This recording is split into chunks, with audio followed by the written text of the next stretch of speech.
Morning, everybody. Welcome to the June edition of the Specialist Mortgage Web Show. Hope you're all well. It's exactly 10 o'clock, so we will crack on. The attendees are moving up thick and fast, which is good. Okay, so first of all, for those of you that have not watched one of our shows before, my name's Tony Sutton, Managing Director of Specialist Financial Services Limited. I'm your host for today. And just so you know, Specialist Hub is a trading style of Specialist Financial Services Limited, for those of you that don't know. Okay, so always start with each speaker, a little bit of a bio, just so you know a little bit about us. I actually left school in 1979, a very, very skinny, 8.5 stone, 16-year-old. And joined Midland Bank. Did 4 years there, sorting checks into alphabetical order was one of my main jobs, which was a fantastic job, and I can still do today if I wanted to, but I don't. But I then basically decided all the way back in 1983 to move on and joined a specialist lender, subsequently a broker, and set up my first brokerage 34 years ago at the 11th of May 1989. Grew that from just myself and former business partner, who I no longer speak to, in a two-man office in an absolute hellhole office premises in Wembley, drug crack dens like just down the road, all sorts of stuff. We had 141 employees at our peak back in 2002, but I left after several major disagreements with former business partner. I left in 2004 to set up Specialist Financial Services Limited, and was very lucky that all of my previous staff, all the really good ones, decided they wanted to join me. And my ex-business partner went bust 8 months later. I traded really successfully for 4 years until, obviously, we all know what happened in 2008, and the financial crash took away pretty much all of my lenders and also a lot of my broker partners as well. Stayed with the market, and on the 20th of September 2023, will see me, not sure if I'm going to celebrate or not celebrate, 40 years in the specialist market. And by Christ, have I seen some changes. Anyway, my claim is a claim to fame. I only remembered this one a couple of weeks ago. Just came to me all the way back in 1981. I joined my local pub team, the Green Man Pub on Honeypot Lane in Stanmore, if any of you know it or did know of it, because it's now been knocked down and turned into flats. We played in the Harrow Sunday League, which was quite a rough league, mainly made up of pub teams from some pretty rough areas. And of course, rough pub teams come with very, very rough supporters. Most of them, I think, were probably on a tag. It was really that bad. In my second season, one of our players, a guy called Dale, joined the team. And after a few weeks, he asked if his mate could join. The picture gives it a clue. For those of you that you probably recognise him, actually, but you'll see him in more recognisable photograph in a moment. This guy turned up with registration forms. We're all going, wow, because he really was at the height of his fame at the time. So Peter Duncan was with Blue Peter, but wanted to do something away from the limelight. Biggest mistake he ever made, believe me, because as soon as he started playing against teams such as Harrow Borough Supporters Club and the Apollo Pub in Harrow Weald, which was probably one of the nastiest teams I've ever played against, it made him a target for every single thug, not just the players, but also supporters as well. And he spent most of his time lying on the floor injured because they were kicking 7 different colours of you-know-what out of him. You probably remember, if you do remember Blue Peter, back in the early 80s, he was very well known for his daredevil stunts, including one where he cleaned the clock face of Big Ben without a safety harness, was just on a swing. He had to leave our team because it was too dangerous, quite literally. So it was too dangerous to play for the Green Man Pub. He also was tormented every time he made a decent pass or did something well. He would always get someone shouting out, "Give that man a Blue Peter badge," as if he'd never heard that before.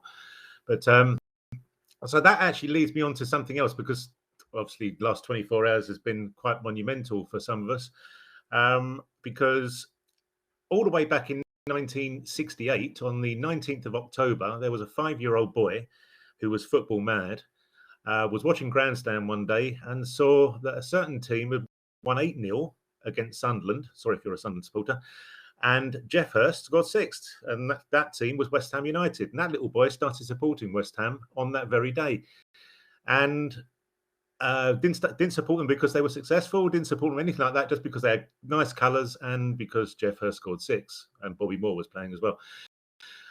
So suffered over the years, obviously. The last time they won anything, I was 16 years old. So today I'm celebrating by, first of all, wearing my West Ham tie that I'd never worn before because I said I'd actually wear it when they won something. I was given this in the early 90s at a corporate do. And it might later on, I might also just put this on, which is my West Ham shirt that was bought me by my son when I turned 56 4 years ago, almost 4 years ago. But as you can imagine, last night was something special, certainly for me, certainly for my family, are all West Ham supporters and any other West Ham supporter. So well done to West Ham, and congratulations to all their supporters. I won't talk about football anymore, I promise. Our sponsor this month is Roma Finance, very well-known bridging and development lender. They will be up first this morning. And if you can't hear or see us, hopefully everyone can hear me because no one's commented yet. I've already had problems with my microphone this morning. Just go to type your message box in the bottom right corner and let us know what the problem is. If you are one of the very, very few people still using Microsoft Internet Explorer, suggest you probably come off it because it will fail, almost guaranteed. And we are depending on outsourced technology. As I say, microphone's already packed up on me this morning, so we've had to replace that. We're very much dependent on things like Wi-Fi. If it rains, then we're probably going to have a problem. Hopefully, it's not going to rain today. But please bear with us. Sometimes things do go wrong, always out of our control. If you have a question, again, just go to the type your message box in the bottom right corner. And we do try to get to all the questions in the time we have. Please keep them clean. Today's specialists got George, Tony, Charlie, and Grace. I'll go into a little bit more details on those in a moment. This is probably what you would have seen when you registered, and each talking about a different subject, as we always do, a different sector of specialist finance. So we try and keep it basically so you're covering every base you possibly can. And there you go. You might recognise the logos rather than the faces. So we've got Roma up first, then Together, HTB, and finally Family Building Society. As always, our objectives are you obtain a more detailed knowledge of different areas of specialist finance, provide some tips for generating more business, and also protecting your customer base, staying on the right side of regulation. I don't tend to cover too much on consumer duty at the moment because we have done a major, which I'll cover a major thing on consumer duty, which if you haven't seen it, you've got the opportunity to actually watch it again. And we always try and have a little bit of fun where possible.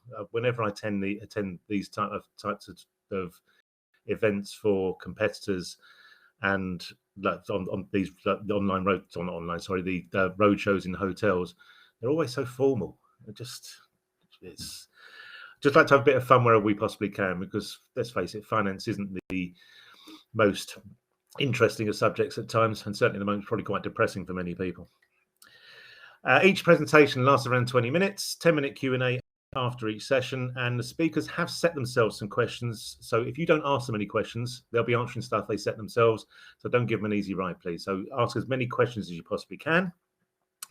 Your feedback questionnaire will be automatically available at the end of today's show. Very, very important to us, so that we know what we're doing right, what we're doing wrong, what you want to see in the future, what you don't want to see in the future, what you thought of the speakers, and I'll ask you to rate each speaker at the end of the presentation. Again, very important. We want to make sure we're only getting speakers on our shows who basically are as good as we can get. Your CPD certificate will be emailed by 5:30 tomorrow. If you haven't got it, check your spam first before you make a call to us, because 99% of the time it is in your spam folder. So, but that will be with you by 5:30 tomorrow. A couple of things. I'm just checking this. That's actually the wrong slide that's come up, so forgive me on that. I did change this slide yesterday, but I think I've actually hidden the wrong slide. So on the 25th of May, myself and Robert Sinclair did a 90-minute basic webinar, I suppose, on consumer duty, and we called it Consumer Duty in plain English. By far the most successful show that we've ever run, by a country mile, actually. As far as sign-ups, as far as delegates was concerned, as far as feedback was concerned. And Robert liked it so much, he wants to come back. So post-consumer duty, so after the 31st of July, Robert will be coming back and talking about basically if anything's changed, what if there's still stuff you need to do, all that sort of stuff. Let's wait and see what he's going to talk about. But I know that he really enjoyed the show. I spoke to him the other day, and he really enjoyed doing the show. And he said it was the best one he'd done, and he's done plenty of these.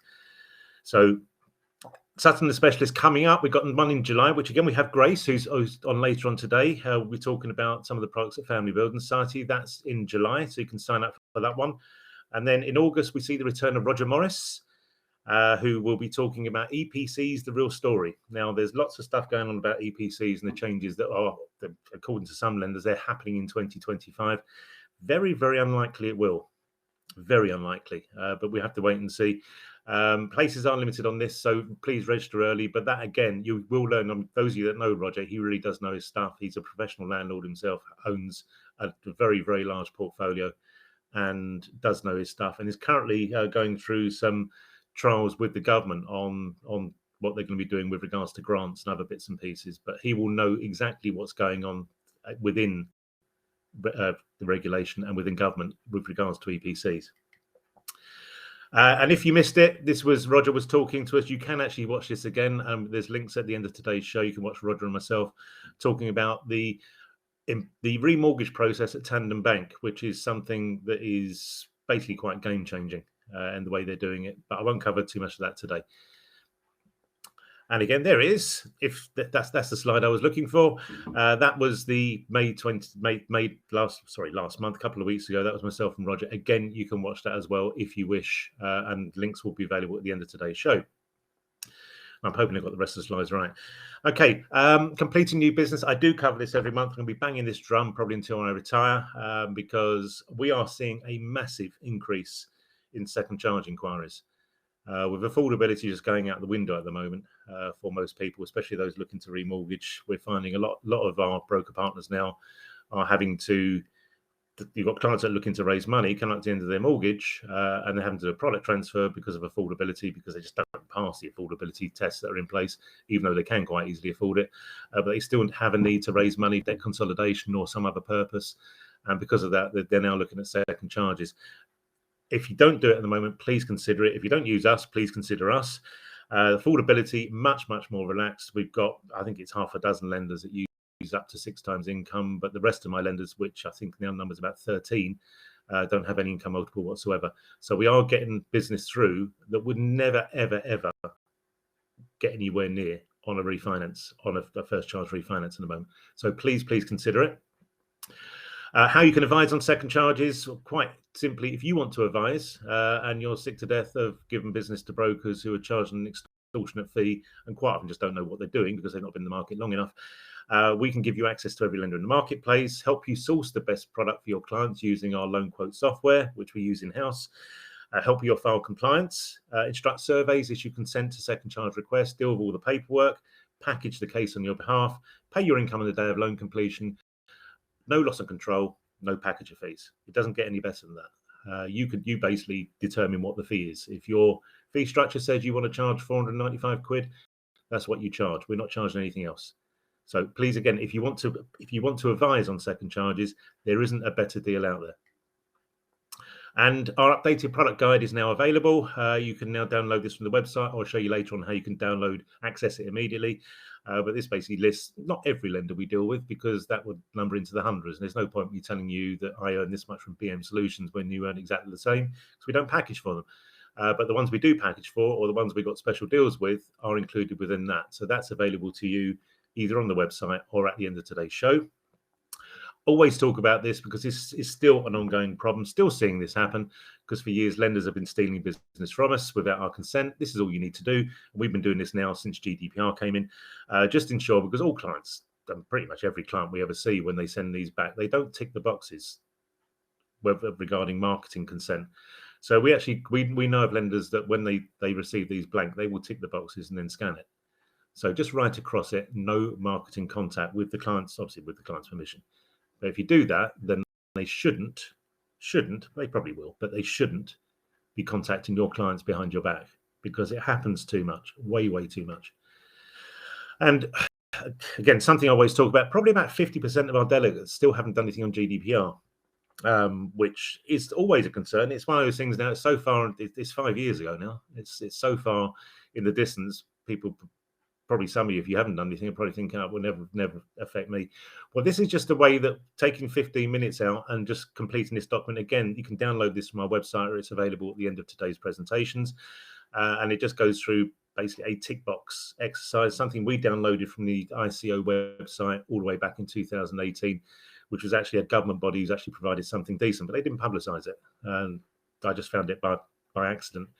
So we put it into a format where you can actually have a copy of it, tick all the boxes, sign it, date it, scan it, file it away somewhere, and that will then show that you were compliant with GDPR all the way back in May 2018. If you want to backdate it, entirely up to you. And then there is another one, which is the annual compliance document, which again was on the ICO website, didn't publicize it.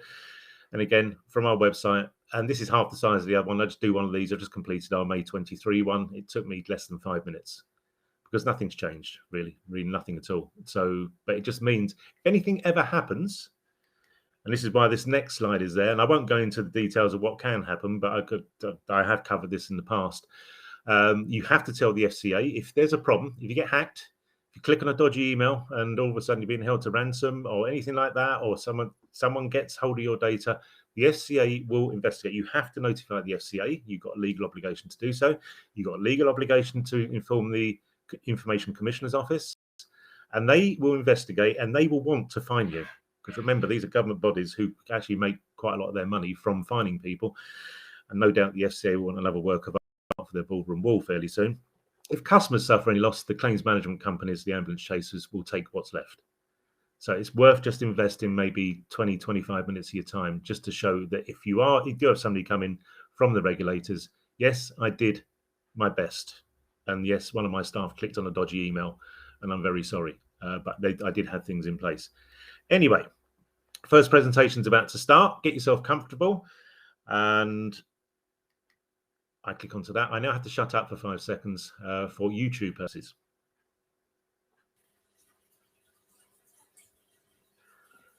And there is George. Can you hear me? Good morning, loud and clear. How are you, Tony? I'm very well, marvelous. A very happy man today, as you can imagine. Well, I don't know if you heard the first bit. Someone's got to be. Yeah, West Ham supporters all over the world are very, very happy this morning. Right, so we are bang on time, so I'll introduce our first speaker, which is George Tuffin from Roma Finance, who has spoken at our shows before, so he must have done well because we've had him back. He did do well, actually, I can remember. You would all receive this morning via email. This is Roma Finance's love to lend terms, and I'm not sure how many pages that runs to. I think it runs to about 3 pages, not quite sure. But they will be with you this morning. A little bit about George. He's Senior Business Development Manager for Roma Finance, has extensive knowledge and experience in the bridging and development industry, working across brokerages before joining Roma over 4 years ago. He is dedicated to providing support and tailored solutions to Roma partners, of which we are a packager partner. So we get paid packager commissions rather than direct commissions. So it's always worth coming through us because we'll just get more through for you. His claim to fame. Everyone now has a claim to fame. You've seen my claim to fame. George was on MTV a few times on a show called Living on the Edge. Now, what I always try and do is go onto Google and find pictures of anyone that's done stuff like this. But I couldn't find anything at all, unfortunately. So maybe I need to look a little bit harder for the next time George is appearing. But we will find it. Believe me, we will find it, and we will put it up. So, George, it's over to you. I'm going to go and have a lie down. Been an emotional night. Be here in about 20 minutes. Cool. So thank you, Tony, for that introduction. So for those that don't know me, I'm George Tuffin, been in financial services specialist probably 11 years now, and I've been at Roma now coming on 5 years. So what I want to do today is basically look at what Roma can offer and what sort of products you can also add to your customers as well. Most things are going to be bridging, refurb, development on an unregulated basis. So basically, who are Roma? So at Roma, we love to lend, and it's one of the things that we're probably most focused on is trying to make deals work for our customers. We offer short-term, medium-term bridging, development, commercial, all on an unregulated basis, as I mentioned. We've been going over 10 years now, sort of way past that. The main things that keep us strong are our institutionalized funding lines, which now ranges up to 9, I think it is.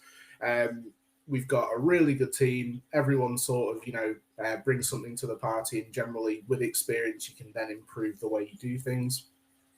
And one thing we've had ever since I can remember being here, like 5 years ago, we've always put the person before the property, which I'll come on to and show you how that works slightly later. But, really backing your customer, understanding what they want to do means that you can actually get deals done when sometimes valuations might fall back down and that sort of thing. So, as I mentioned, we put the person before the property. The main thing about that is you've got to understand them, really. So the biggest things about that are making sure we're asking the right questions to our customers.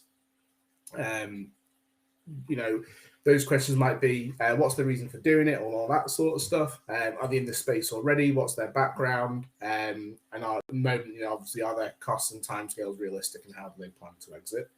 So we'll look at all those different scenarios and focus on the person and the project, rather than just how much the property is worth, how little they want against it. A couple questions popped through from Sadia. So have you stopped term lending at the moment? So with the last recent base rate increase, we've actually stopped our 5-year buy-to-let product. Hopefully it's going to come back on in probably the next month or two once it's renegotiated. And another one from Sadia: is there any commercial deals that you don't like to lend on? Yeah, I'll come on to that in a second, but there are some commercial property types that we don't really like too much.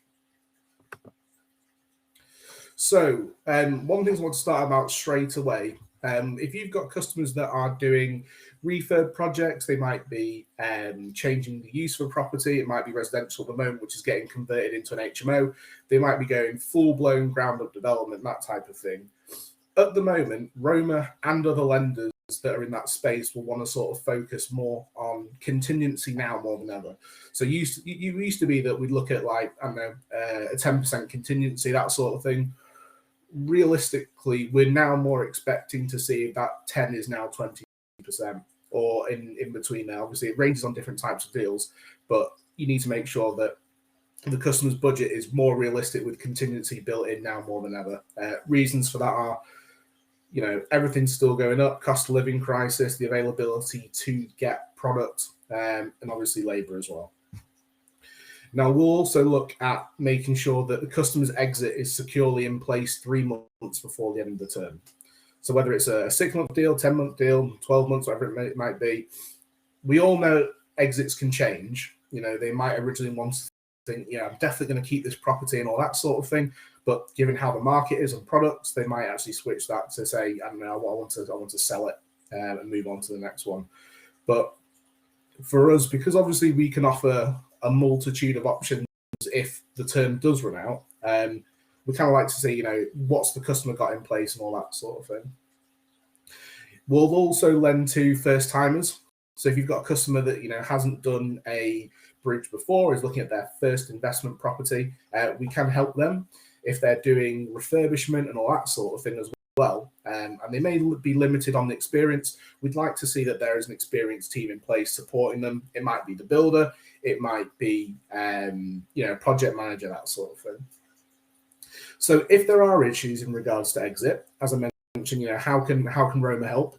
So we've got sort of 3 options for what they're looking to do.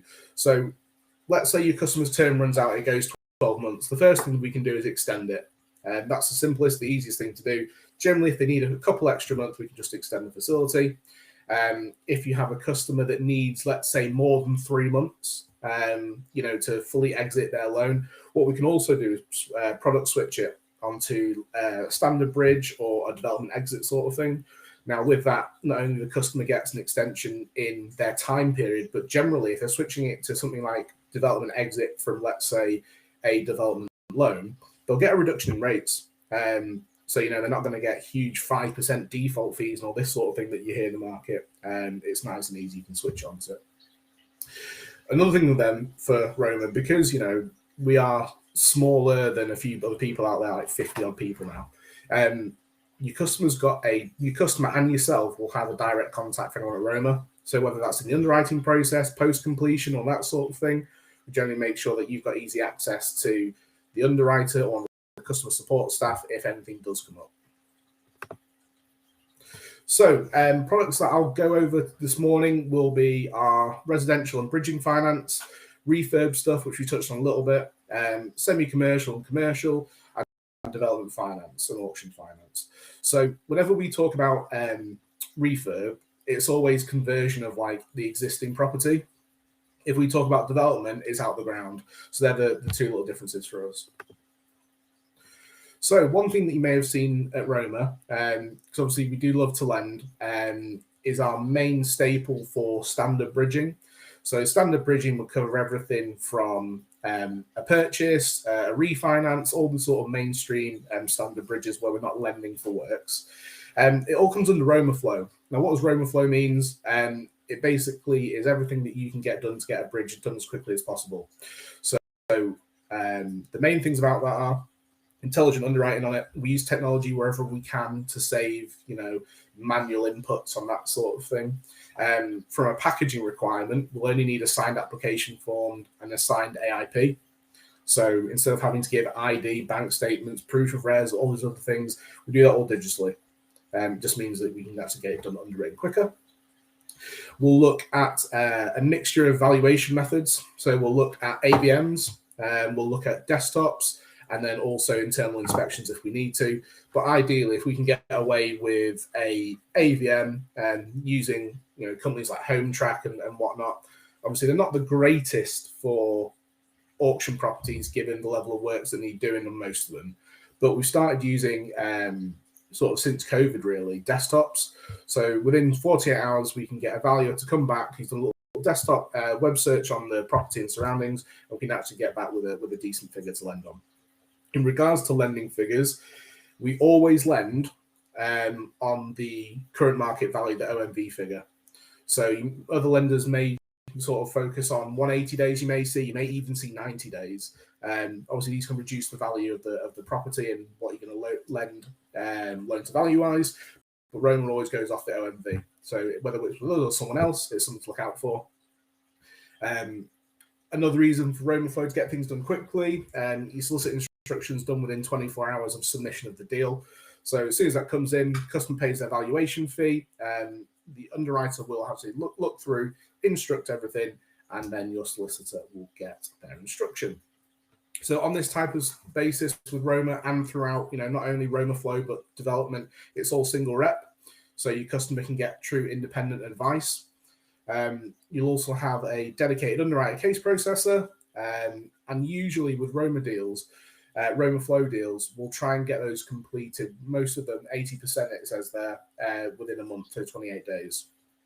Usually for that, the types of stuff that we see on this type of product is auction purchases, whether it's within 28 days or shorter. The quickest I ever did one was 4.5 days, but please don't ask me to do that because it was a push. But that sort of thing, standard purchases where people taking options on properties, they can all be done on Roma Flow. All these sort of really vanilla types of bridging. So our criteria. Yep, not this one. Our criteria. So more so when it goes to products and where we like to lend and what we can go up to. So we've got our standard bridging. Residential stuff will lend at 75% loan to value. If the property is semi-commercial, it's 70%, and commercial's up to 65%. If you've got a piece of grass with planning, so land planning, for example, that's at 55% loan to value. We lend in England and Scotland and Wales. There's no restriction in England and Wales in regards to lending, but for Scotland, I mean, if you've got to cross water to get to it, or if it's, in the middle of a highland, we're probably not going to do it. But other than just the normal Glasgow to Edinburgh M8 corridor, that's fine. North and south of that, up towards like Aberdeen and all these good investment areas, we're happy to lend there. We'll look at 100% funding options with additional security. So if your customer wants to put in another property that they've got rather than cash, we're happy to take that as well as additional security. We'll look at options for not only standard purchases, but HMOs, semi-commercial and commercials, as mentioned. We've got development exit products available. So given our suite of products, which you can get a bit of a feel that it's heavily in the refurb side of things, we can help a customer purchase a piece of land we're planning, for example, help them build that so it's wind and watertight. Once that property is sort of part completed, the windows and doors are in, we can actually product switch that onto a development exit. Good things about that are the customer can extend their term if they need, but the biggest thing, they get a saving on rate. So they'll go from an expensive development loan onto cheaper development exit funds. Once that property is ready to be income producing, they can either exit with Roma if the loan's available, or exit to the main high street.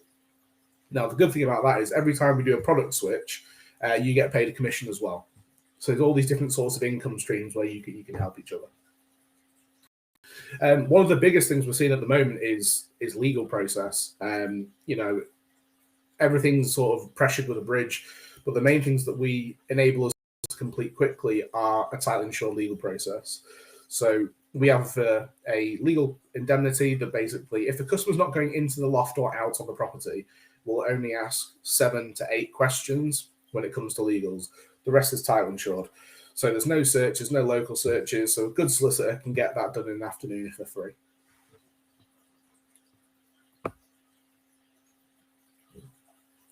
So development criteria.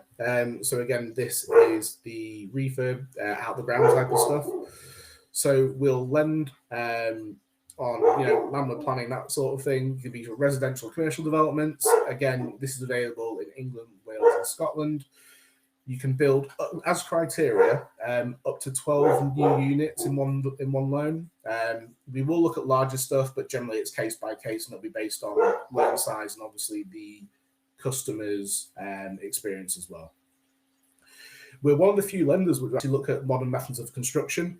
Eco-friendly housing and all this sort of stuff. It's still a bit of a grey area for a lot of lenders because it's just so new. And costs are different compared to that of normal properties and all that sort of stuff. Part built projects also considered. So if you've got a customer that's used their own funds to build something or refurb something and they ran out of money, or costs went up and all that sort of stuff, we can actually help lend on those projects to get them finished. If your customers have finance with other lenders, we can look at that as well. I had an email from one of our good introducers yesterday, and basically said the customer was happy with all the loan, all the terms, that sort of thing. But Atom Bank had actually had a debenture over the company. Now, us lending to a limited company, we would take a debenture over the company, we would take personal guarantees and first charge on our security. Now, for us, we only really focus on a clear first charge on the property, for example, because you can have one customer and they might go to banks A, B, C, D, E, and guess what? Each one of those lenders is going to want a debenture over that company. So realistically, you can't really rely on that as a proof of exit or a way to get your money back. And if you are relying on personal guarantees and debentures, as a lender, you shouldn't really be lending on that deal. So lastly, as I mentioned earlier, we've got development exit options available. So whether it was with Roma or with another lender, and they could have borrowed funds to complete a property, for whatever reason it's gone on, we're happy to pay off those existing lenders, provide them with additional funds if needs be, or extra time, and get the project completed swiftly. The next few things I was wanting to look at were a couple of case studies just to bring it to a close, really. Now, these really summarize the types of things that we like to lend on, where we like to lend and all that sort of thing. Now, this one was a eco build, and it was actually part built when it came to us. Now, with this one, average loan size, we looked at like a medium development. The customer was really experienced, and they were looking at growing a portfolio of projects. So they'd done a few flips and sold that sort of thing, but now they were looking to go bigger. It was in Gloucestershire, and obviously, as I mentioned, it came to us as a part built development. Now, as it was wind and watertight at the time, we were able to offer the customer dev exit solution, which basically gave the opportunity to pay off the existing bridge and then refinance it and get the property completed. Now, the main thing about this property, obviously, it was a future eco house. So it was super energy efficient. It had electric car charging points that people want these days. You really need to be putting them in. Solar panels, air source, heat pumps, smart radiators, triple glazed windows, and bifold doors. Now with that, Tony mentioned a little bit about EPCs and that sort of thing. When we're seeing stuff built these days, realistically, it's to B or A. People are putting in that extra money to get a property which is achievable, because young buyers and young renters these days, they want energy efficient type properties. with, you know, the cost of gas and electric at the moment, who wants to be in a super thirsty house where they're going to just pay out monthly in gas and electric? So a lot of our developers, a lot of our customers are spending a little bit more on creating eco-friendly houses. Not everyone gets an A. You know, it's pretty hard to get an A, but, you know, C and above is generally where we see our properties.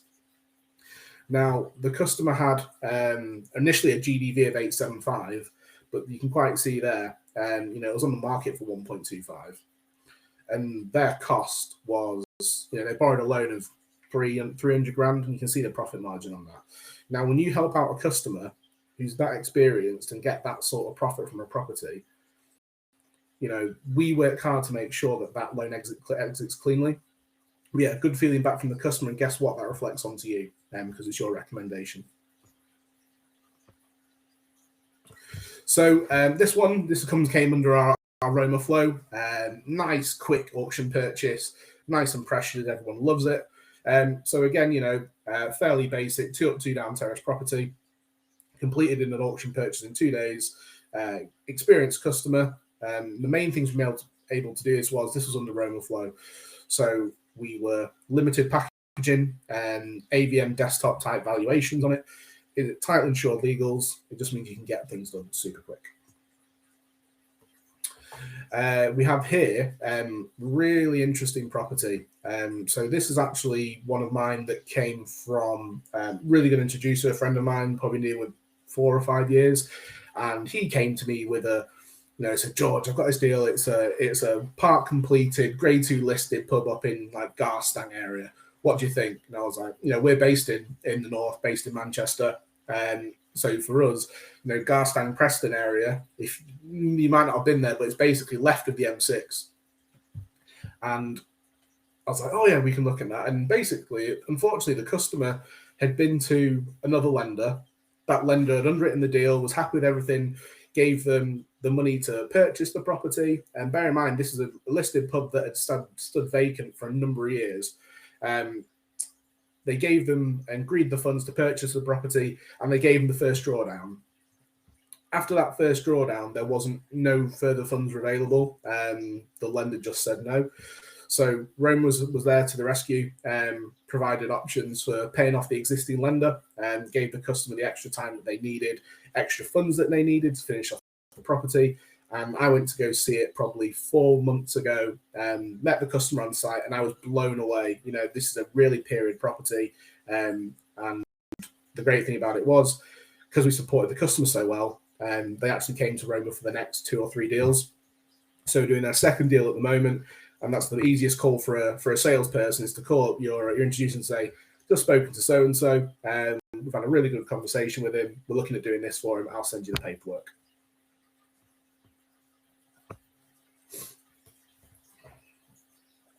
Cool. So I think we have got some hopefully some questions that we've got sent over. But yeah, if anyone have any questions, please let me know. Thank you, George. Any questions? Probably got 3 or 4 minutes, delegates, just to put them on the screen. So, but Sadie has asked 2 questions. Hi, Sadie. I hope you're well. Have you stopped term lending? Yeah, so I mentioned this earlier at the start when I saw that come through. So we have a 5-year buy-to-let product that's currently on hold at the moment, with the last base rate increase at 4.5%, you know, going up to 4.5%. It wasn't viable for us, you know, making sure that we have something competitive for our customers. So we put a hold on it for a couple of months, and hopefully that'll be back with a more attractive price point in the next month or 2. Okay, and second question is there any commercial deals you don't like to lend on? Yeah, so the only sort of commercial property we don't like is those that might be trading premises. So things like pubs, nightclubs, gentlemen's clubs, all these types of more nefarious type properties we would generally steer clear of. If it's things like retail, you fine. Offices, fine. Anything, restaurants can be case by case. You know, if they're more sort of semi-commercial as a whole, we're more likely to look at them. But yeah, pubs, nightclubs, that sort of thing, definitely a no. Okay, and Will, there you go. So Will said, I've got a case for you, Tony, to go to Roma, 12-day auction. So get it in quick. We will be in touch. I'll actually, Simon, who's head of my IT here, is listening in. Simon, if you can ask one of the team to contact Will as soon as possible, please, and we'll get that moving for you. No more questions from delegates. So here's the questions that you set yourself, and I've chucked in a question myself, George, as well, just at the end of it. One of your questions: what if a customer has limited experience or adverse credit in the background? So limited experience is fine. Depending on the project reflects, what they want to do. If you've got someone that's never, even owned their own property or done a refurb before and wants to do a ground up, obviously that's a lot more risky than someone that's experienced. But, if you've got someone in the chain that has the experience, whether it's the builder, project manager, that sort of thing, we're happy to look at those. I think delegates, you always got to remember, would you lend to that person, I suppose? I mean, we had one recently that was a guy that had only been involved in light refurbs of properties, then wanted to build 8 houses and couldn't understand why he couldn't get market-leading rates. Well, the reason being is that no one wanted to lend to him. Those that did, they charged for the privilege. So it's always a case of, does it sound right? We all want to do every deal we possibly can, but sometimes we can't. In essence, it's unfortunate, and the situation with adverse, we put cases to Roma with adverse credit. I mean, it's not bad adverse. You're not talking about someone who's missed their last 6 mortgage payments. Yeah. You're talking about people who've had a parking fine that they've contested and it's gone to a CCJ type situation, and just daft stuff like that. So it's something they do definitely accept. Okay, second question. How are we doing for time? We're doing fine. What happens if you have a customer who requires more money and more time? So probably more sort of available now than ever before. So obviously through that presentation, got a good feeling that we do a lot of refurb and a lot of development and all this sort of stuff. So the options that a customer has, first of all, they need more time. They can call us up and just say, I'd like to extend my facility. That extension can go up for 3 months. If they need longer than 3 months, it's probably more cost efficient to reloan the whole facility. So then they can ask for, 6 months, 9 months, 12 months, whatever they need. And at that point as well, we can look to give them extra funds. So for the way that, we want to make sure our customers are getting their projects finished so that they actually exit, move on, get their profit and actually get a good exit on it. Because for us, we're not in the business of repossessing properties. It doesn't fit our business model. As I mentioned, we're institutionally funded. Up to 9 funding lines, and when you have a default rate at less than, I think it's 0.25% against a very different industry average, people want to offer you more funding, basically. We've experienced this fairly recently. I think it was last year, and I use it as one of our case study examples on my second presentation. Our case that we refinanced with Roma last year for a 22-bed HMO, where because of still delays with the planning, because there were still delays following COVID, even in 2022, because there was such a backlog, that Roma rewrote the deal, no problem at all. It's very, very useful when you've got somebody, the guy who set up Roma, Scott, who I know very, very well, known him for many years, incredibly experienced, really does know his stuff. Hence the reason why they probably got such a low delinquency rate, first of all, but also because he does know how to lend, which is absolutely key, because we all know there's lenders out there that quite simply don't know how to lend. But they are very, very proactive in this sort of stuff, and they are looking to help clients out wherever possible, as long as it's viable, of course. What else should I say? Right, this is the question I just wrote down just as you was talking. So you mentioned you'll take a comfort charge or a second charge over additional security. Would you take that over the client's home? Yeah, so if we had a customer that's looking to purchase a property and they wanted to utilize, like you say, the equity that's in their property, we're more than happy to look at a second charge on that. So second charge for business purposes is fine. When you compile that with a first charge on the property that they're buying or refurbing, more than happy to do that.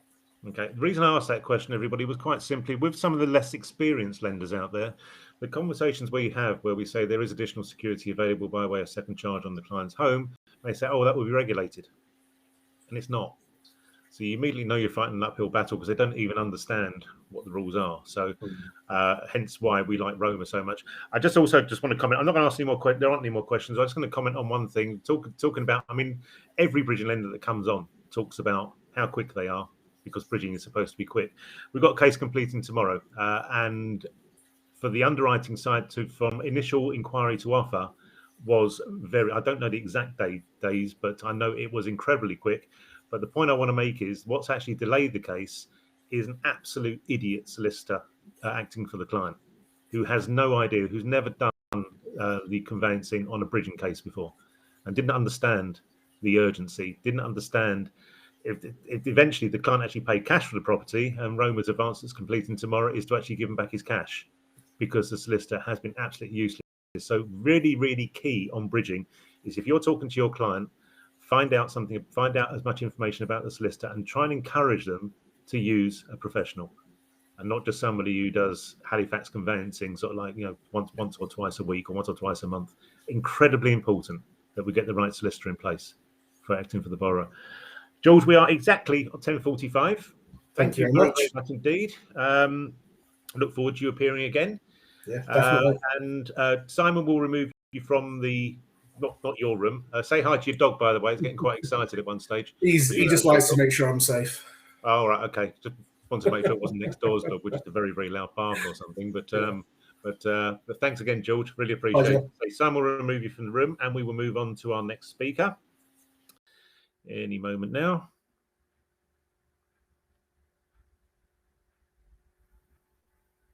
I'm just waiting on the slides to change as well. So here he is. Good morning. Morning, Tony. How are you? Very good indeed. Thank you. Yourself? Yeah, good. We can see that you are from who you're actually active assets together. There you go. Just all can see is a TO and an R. So you don't need to duck down as you're talking. I think we know who you are now. Right. So very quickly, I've known Tony for many years. Many years, loads. 25 or something. I've really no idea at all, but known you for donkeys. It's quite rare actually that you come across. I mean, we have lots of people wanting to come to see us from lenders, and we don't always let them in. Is the kindest way to say it. We let Tony in because Tony is one of those rare business development managers. If that's his official title, I'm not actually exactly sure. Business development manager. It's one of those rare ones who actually makes a difference, and he really does make a difference.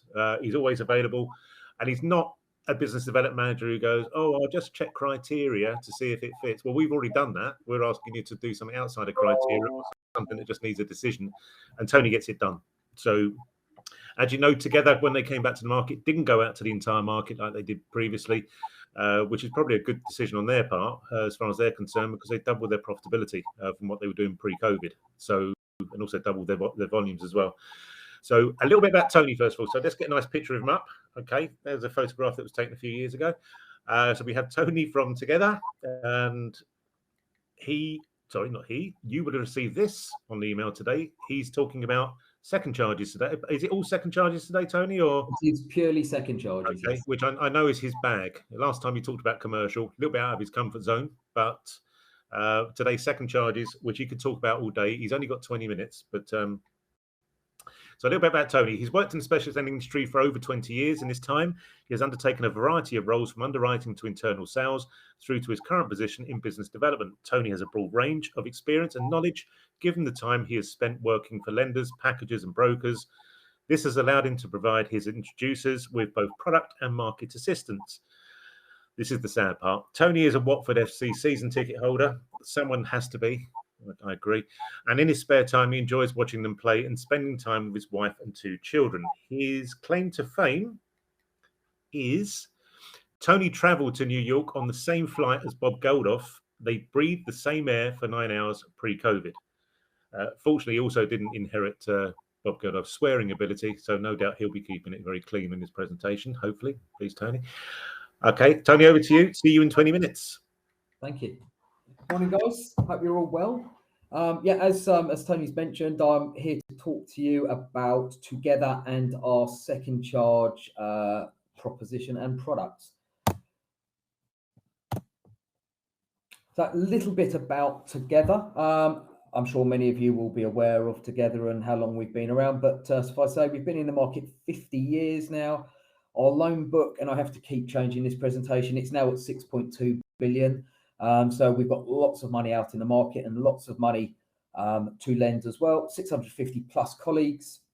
We take, which is something that's quite rare, I think, these days, a common sense approach to underwriting and to lending. And as an ex-underwriter myself, I really like that. We're not a computer says yes or no. We're a person says yes or no lender. So that really makes things a lot easier. We have flexible lending criteria, and we have many products within our portfolio. But what I'm here to talk to you today is our second charge regulated proposition. So when people think of together, if I ask people what they think together do, what are our USPs, or what would you come to together for? Generally, it's a rubbish property and someone with bad credit, and they're not normally that polite in the way they're explaining it. So we'll stick to not a great property and not great credit, but we're actually a lot more about a lot more than that, to be honest with you. A lot of our business comes from the top and the bottom box. Now, we're not here to talk about purchases today and first charges, but we do get a lot of business in that area.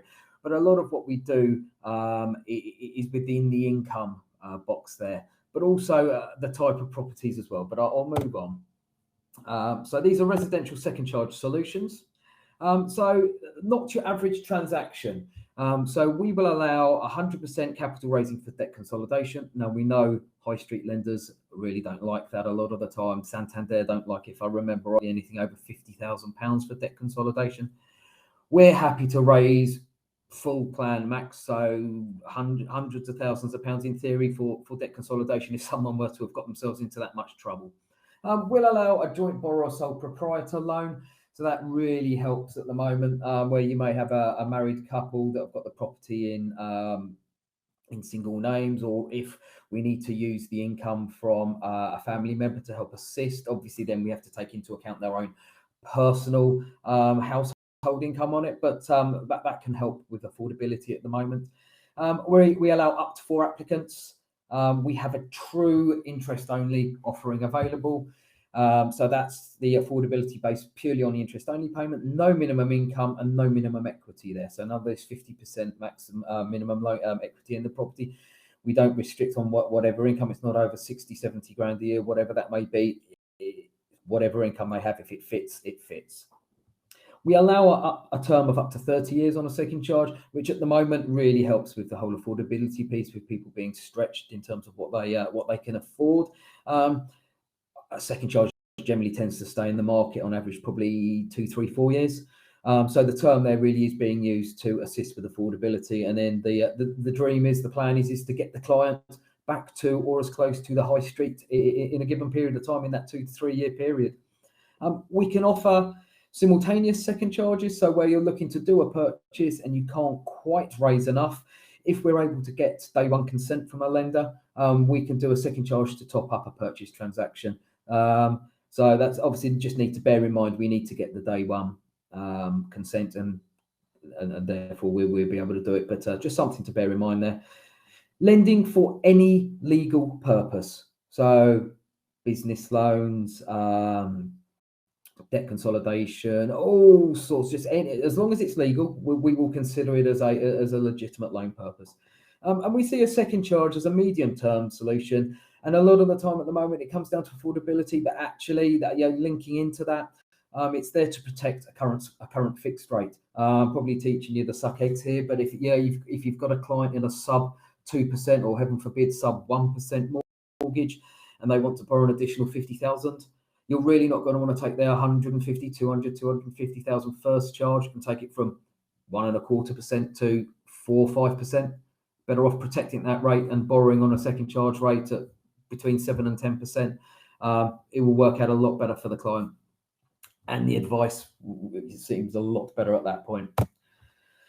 So credit-wise, as I say, people see us as a lender that deals with, in the main, adverse credit. It is something we do, and it's something we do well, but it's not necessarily the main focus of what we do. But what we offer is a great option for those with no credit history or a less than perfect credit history. So we allow up to 3 units of adverse in the last 12 months. And anything after that, or before that, anything in the previous years, we will potentially completely ignore. So we're just looking at the last 12 months. If they've got a few blips in that last 12 months, we're great. If everything's declining, if all accounts are going in absolutely the wrong direction in the last 6 months, we may have to think a little bit harder. But if it's somebody that's in a position that they're getting themselves out of that problem and with a helping hand from us can get right out of that situation, I think we'd be very happy to help them. As I mentioned, we have a very straightforward and common sense approach to lending. We don't credit score. I hate credit scoring. It's a personal bugbear of mine. In my mind, the credit scoring in many cases means absolutely nothing to where the client's situation is. I've seen clients in the past that have got a 999 credit score that have got a whole load of adverse sitting reasonably distantly in the background, but nonetheless still have a 999 credit score. Makes no sense to me.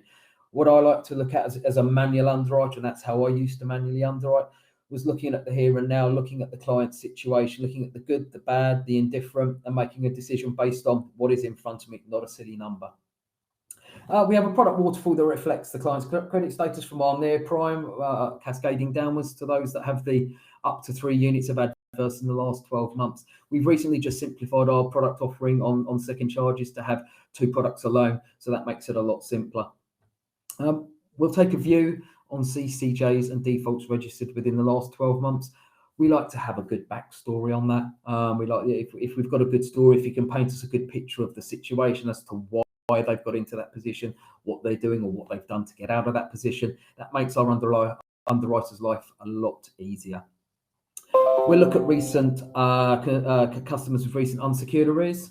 So again, we'll look at that. Again, the explanation behind it is key. And we will consider payday loans. Not that we don't see so many of those anymore. I think they're it's a dying product, but we'll allow 3 in the last 12 months and 1 currently. We'd like to see that current one cleared, obviously, as part of the loan, but we're more than happy to consider those types of clients. Income. This is a huge part of what we do. This is where we win business at the moment. So we have absolutely no minimum income requirements, and I can hang my hat on that. There's no £12,500 minimum income for a single application, or 15, 18 and a half for joint. If both clients are on £5,000 a year and the loan fits with affordability on those incomes, we will run with that. We're happy at. So there is absolutely no minimum income requirements. I don't think I'd make that any clearer. We have no LTI restrictions either, so we don't work on income multiples. It is based purely on our own internal affordability assessment.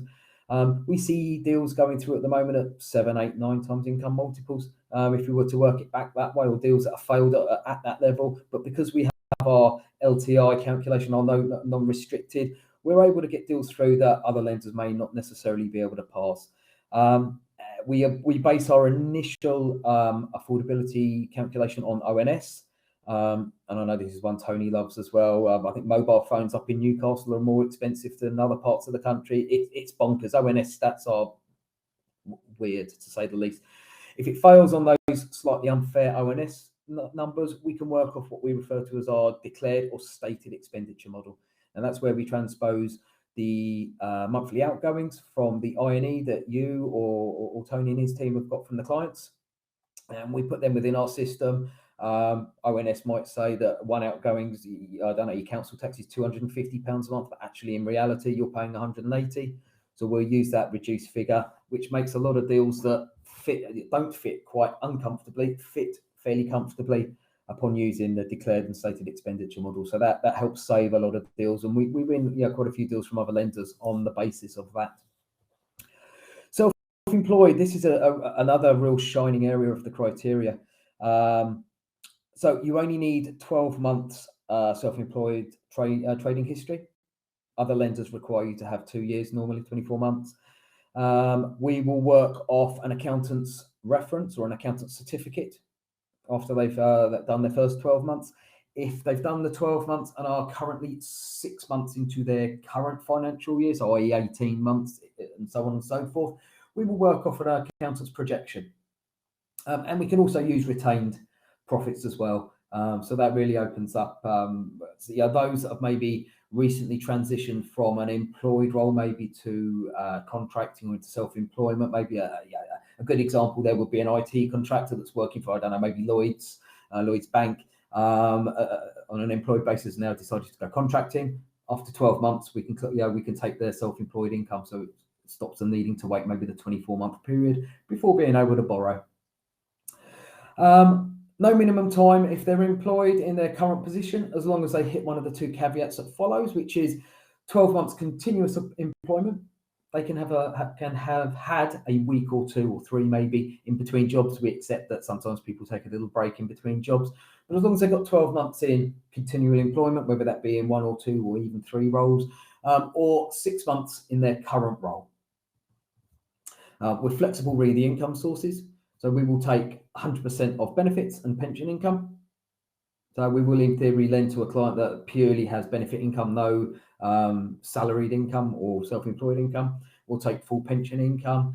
Second jobs, third jobs, fourth jobs, if we can justify there's enough hours in the week that they are able to do that in. We need 3 months minimum there, but those additional incomes. And I think there's a lot of people at the moment that are maybe having to take on second or third jobs. We will accept clients in probationary periods as long as they hit one of those 2, 12 months continuous or 6 months in current caveats. And we will look at short-term or 0 hours workers as long as they've got 6 months history. And then finally, not your average property.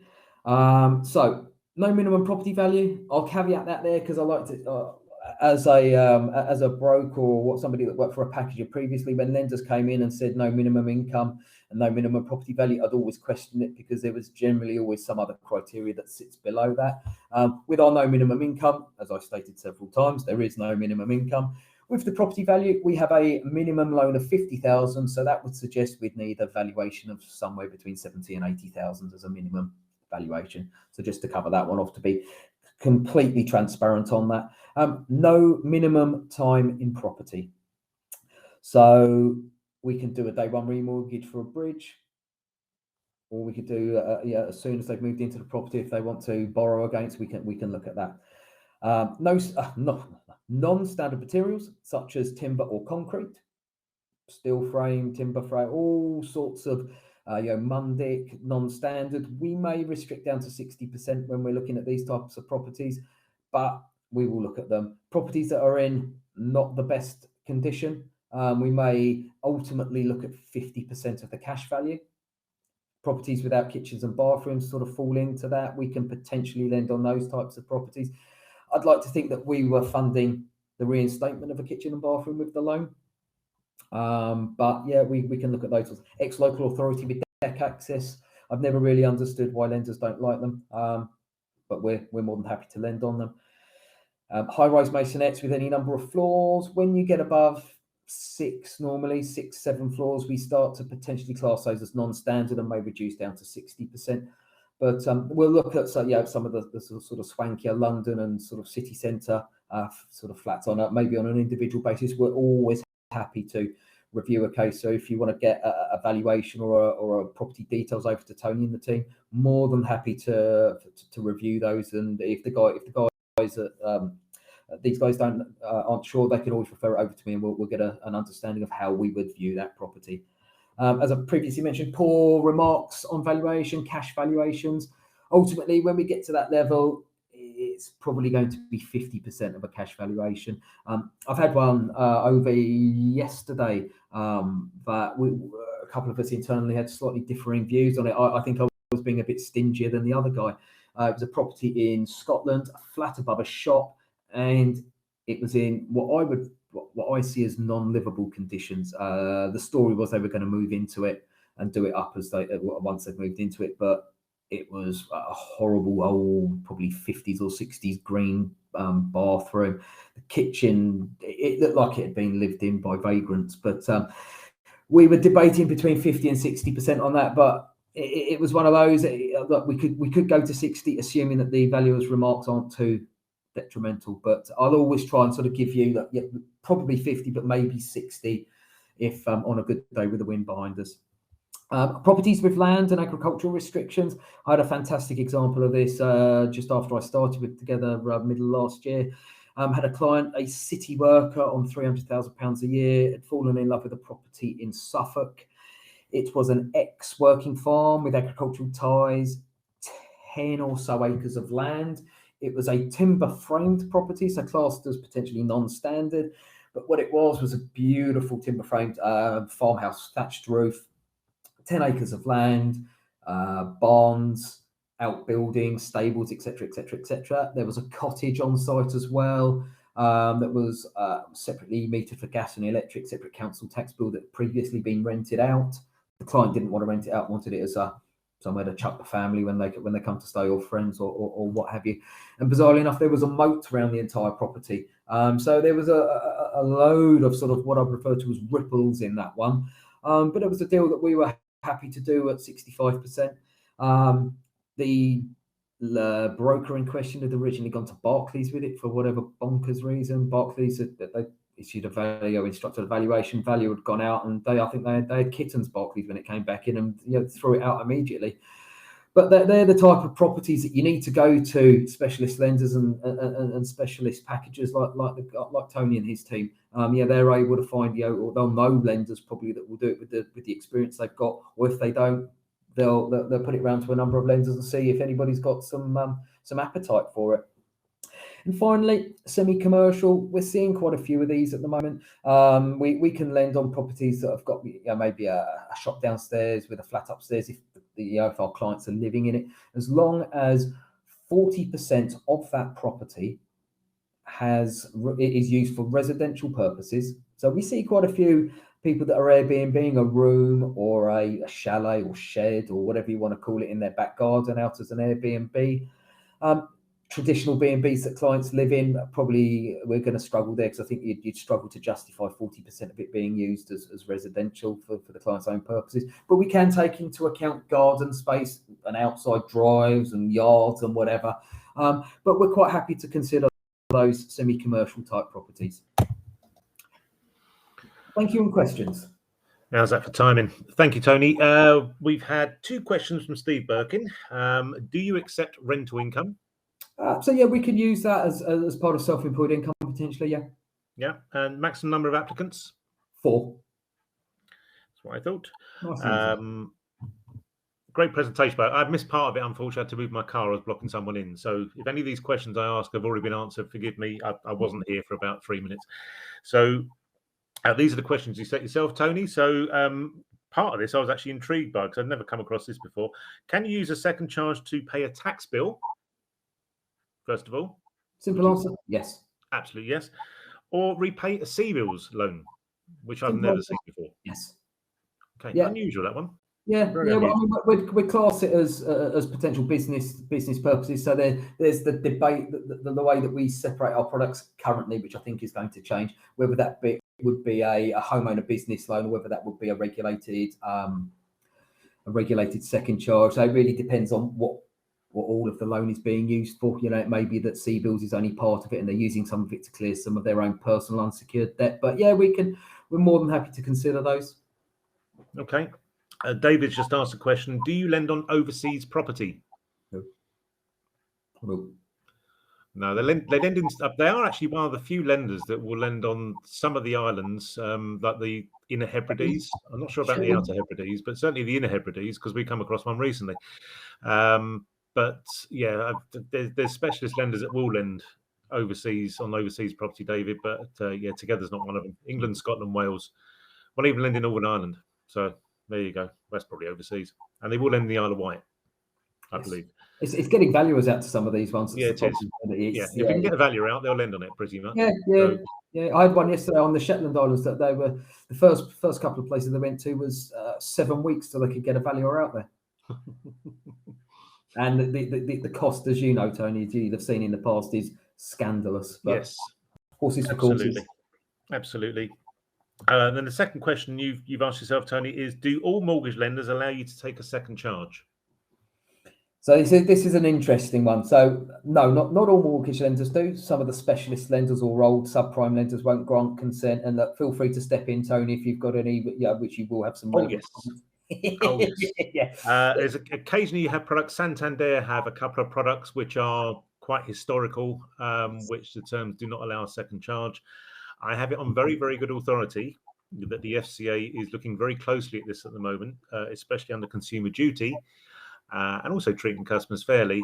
and putting any restrictions in place to stop somebody using their property in any way they wish, as long as it's affordable, that will stop. So we are hoping that consent to second charges will be a thing of the past fairly soon. There is probably 10% of what we used to have to apply for, and it was a quite significant amount of money we was having to spend each month, each year on consent requests, because some of them were charging anything up to 150 quid just to grant consent. And it was always yes. It was just a very, very good profit centre. Halifax were making millions out of it, literally tens of millions of pounds a year, but then decided to stop. But there are a few still. Kensington causes problems sometimes. If there's any arrears history, that type of thing. If you do come across anybody that's got a residential mortgage express mortgage, you might have problems with that as well. But other than that, it's rare. It is very rare. But we also now have lenders that do not require consent. So if consent is refused, they'll take an equitable charge over the property rather than the full charge. They charge slightly more for it, but you'd expect there's a lot more risk involved in that. Together's not one at the moment. They lend on pretty much any other situation. Together's very much one of those lenders. I normally hear from the staff when they're assessing a deal, this deal's great, but unfortunately, I can only get it to fit together. It's not unfortunate because they don't want to place it with Together, because their rates are slightly higher. You then got to overcome a client's expectations. But as far as the affordability is concerned, they are absolutely fabulous. And I mentioned earlier on in my first part of today, if you're not using second charges, if a client comes to you and wants to raise money on their property, you can't remortgage, and you say no, I can't do anything. Believe me, they will go on Google, they will search, they will probably hit Money Supermarket, and they then will be charged a £5,000 fee or 12.5% by the broker that Money Supermarket deals with. Because Money Supermarket charge an absolute fortune for those leads. I think it's £100 a lead, last time I heard. So your client will still get the product, but you'll just probably lose the client or lose the client on that product. And you then got a competitor of yours who is marketing the life out of them for every product you can think of. So seriously, if you don't consider it at the moment, please do so. Tony, thank you very, very much. Great as always. We'll see you very soon. Not going to mention. I said I wasn't going to mention West Ham again, so I'm not going to. So I've already done that part. Yeah. So my son's in today. He's actually wearing his West Ham shirt. He's in the office next door. So he's gloating even more. Right, Tony, thank you very much. Simon, we'll remove you from the room. We'll talk to you very soon. Probably. Yeah, thanks, guys. Cheers. Take care. Take it easy, mate. Welcome back, everybody. We will crack on straight away. Our next speaker was in the room, and he now appears. No, he's there. Good. Charlie. I'm here. Yeah, I just had a really small window. I don't know what was going on. All right. Okay. We can hear you loud and clear. All okay, I hope? Yes. All good. Okay. Right. We will crack on, everyone. People coming back to the room.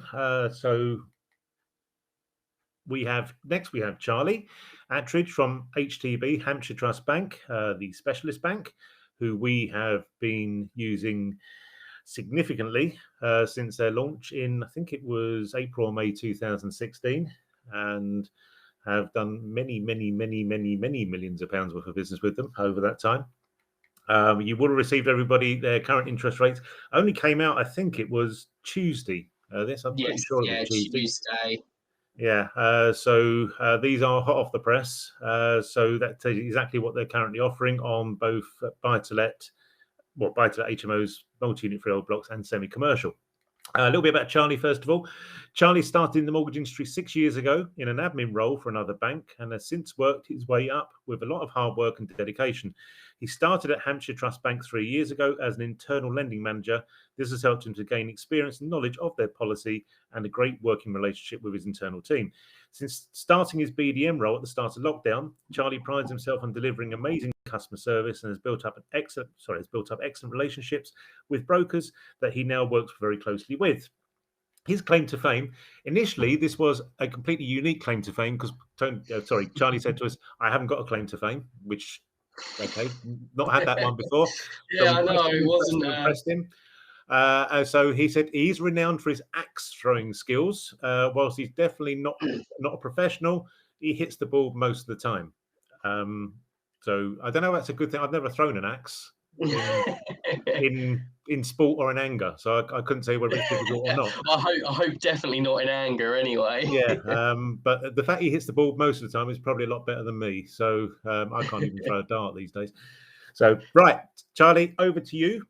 I will see you in 20 minutes. Amazing. Thanks very much, Tony. Well, look, great to speak to you all. Today, as Tony said, I'm just going to be talking to you about our Hampshire Trust Bank and our term lending side of things. I'm going to put a primarily focus onto our semi-commercial lending, our semi-commercial products, but I will sort of briefly run over the other sorts of things we can do as well, as they do somewhat all tie into each other. Especially where we're looking at that semi-commercial stuff and the specialist buy-to-lets, you know, where they tie in, because we're still lending on those residential elements. So Hampshire Trust Bank, so who are we? So we're our specialist lender with the strength of a bank, and we help deliver bespoke and complex funding solutions to our clients from an innovative product range. So we're a very flexible lender, looking at, you know, lots of different things. We'll always try and make something work. You know, we're not out here to find a reason to say no to something. We're always trying to find a way that we can make something work. What kind of mitigants can we see in the background, and how can we, you know, structure something effectively for the client and to also work for ourselves as well. And as you can see, so we do, our biggest thing is that we aim to provide the best possible service we can from the beginning to end, and we are a very proud winner of the Business Money Facts Awards for 3 years running, which is a great achievement for Hampshire Trust.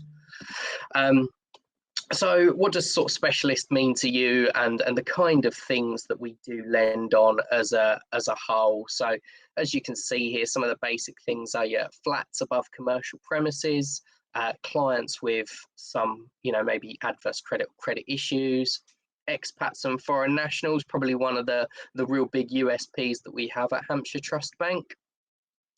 Then holiday lets and Airbnbs, where we can use the holiday let income to service the loan. HMOs and multi-unit blocks with we don't have any limits on the size of those, you know, the amount of units within them. The only time we do start to have some form of limit is our maximum loan size for a single unit like that. DSS sitting tenants, you know, SPVs, LLPs, offshore companies and trusts, which again, you know, for the offshore companies and the trust piece, a little bit more complex than maybe some of your more standard specialist lenders. And we will always do one application, you know, for a whole legal entity. So if it's a big portfolio, we will just put that all under one banner. And then we don't have any limit to the number of applicants or directors and shareholders of part of a company, providing that, you know, land registry can put that onto a title if they're all part of that title. Okay, so sort of some of our key features then. So we can lend up to £25 million for either a single loan or for a client as their overall exposure limit.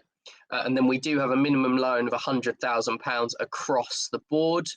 But what I would mention in that is we don't have a minimum property value. So where we can do those portfolio lendings against multiple securities, provided we can get that loan above £100,000, we can consider those, you know, smaller units as well. We don't have any minimum income for our experienced landlords. There are a couple of scenarios where we do want to see £25,000, and that's just for the first-time landlords, and people are looking to do holiday lets as well.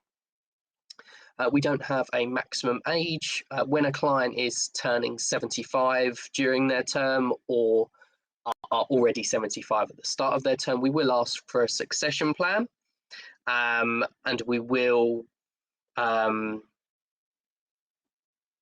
look to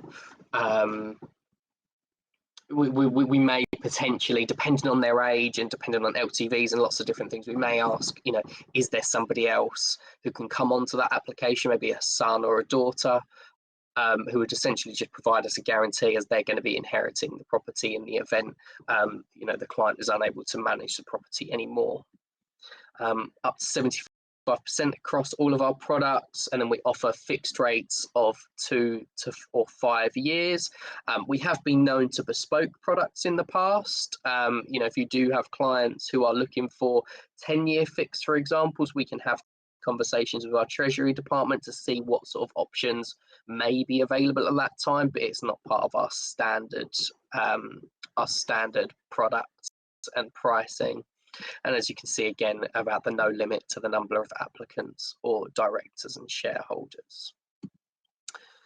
Okay, and then the kind of people we're lending to. So as you know, pretty standard SPVs, new and existing, LLPs, individuals, sole traders and partnerships. And then we kind of move into the bit which I guess is that little bit more specialist. So your trusts, trust applications and offshore companies.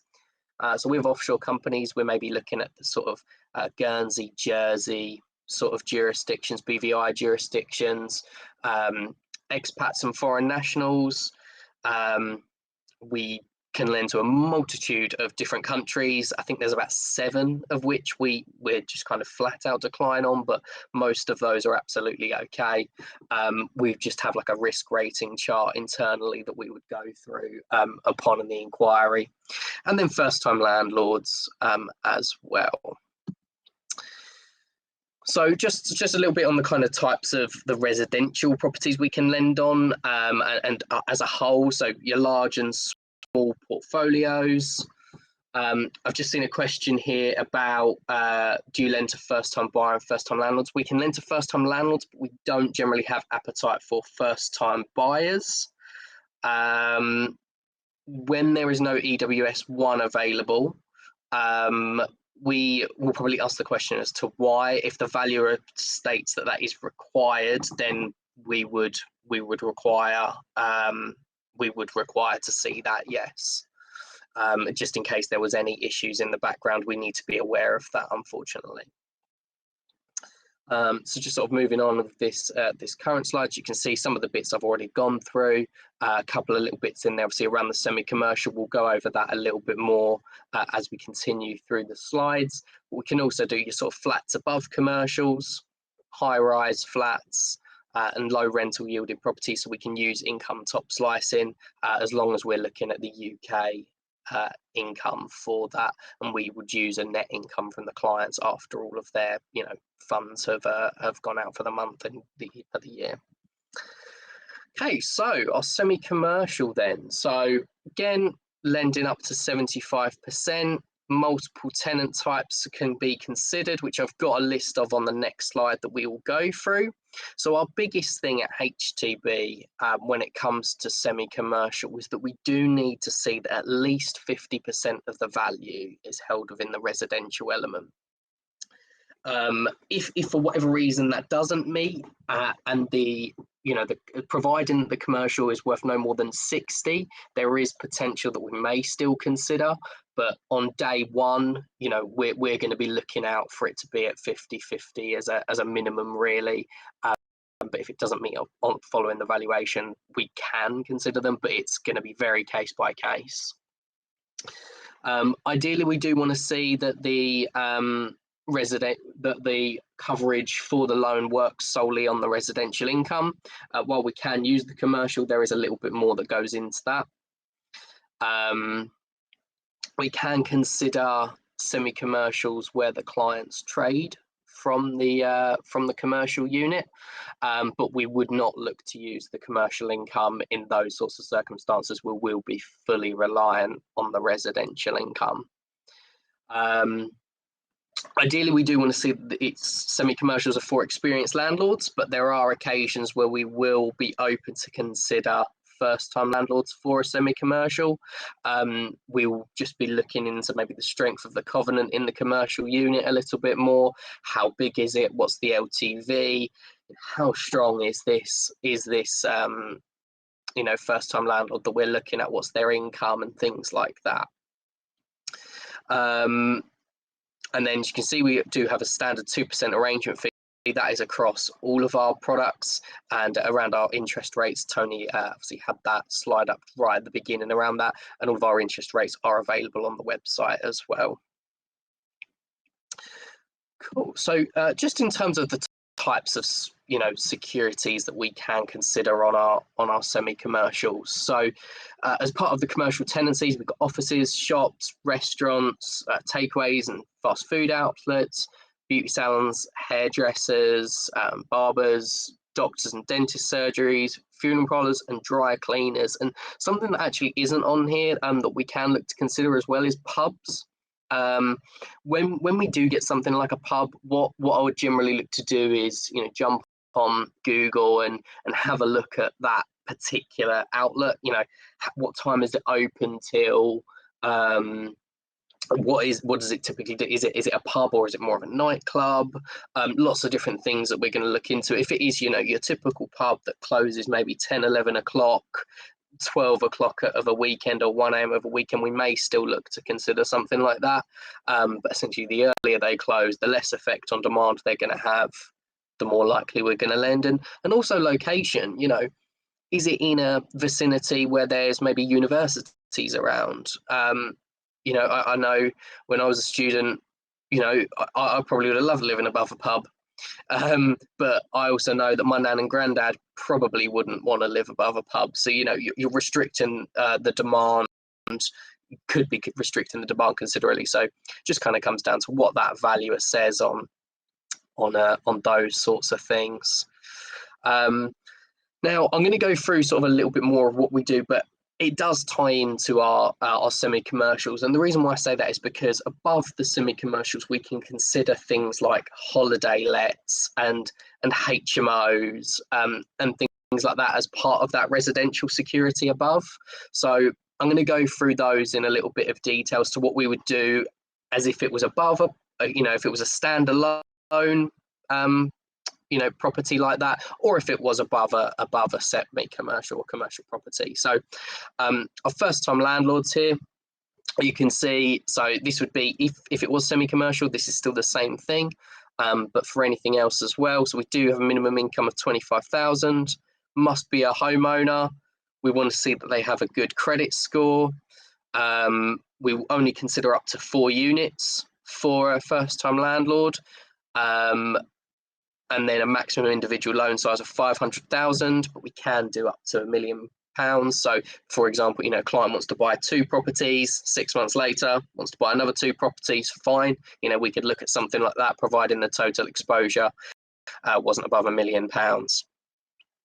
And as you can see, once they have got experience for at least 12 months, we will then class them as an experienced landlord. And once they're an experienced landlord, they don't have to be a homeowner and they don't fall into that minimum income threshold either. So for our holiday lets, so we can do a maximum loan size of £1.5 million.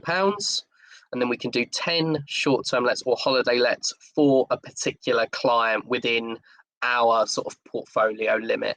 Now that could be 10 individual holiday lets or maybe a block of 10 flats that are let as holiday lets.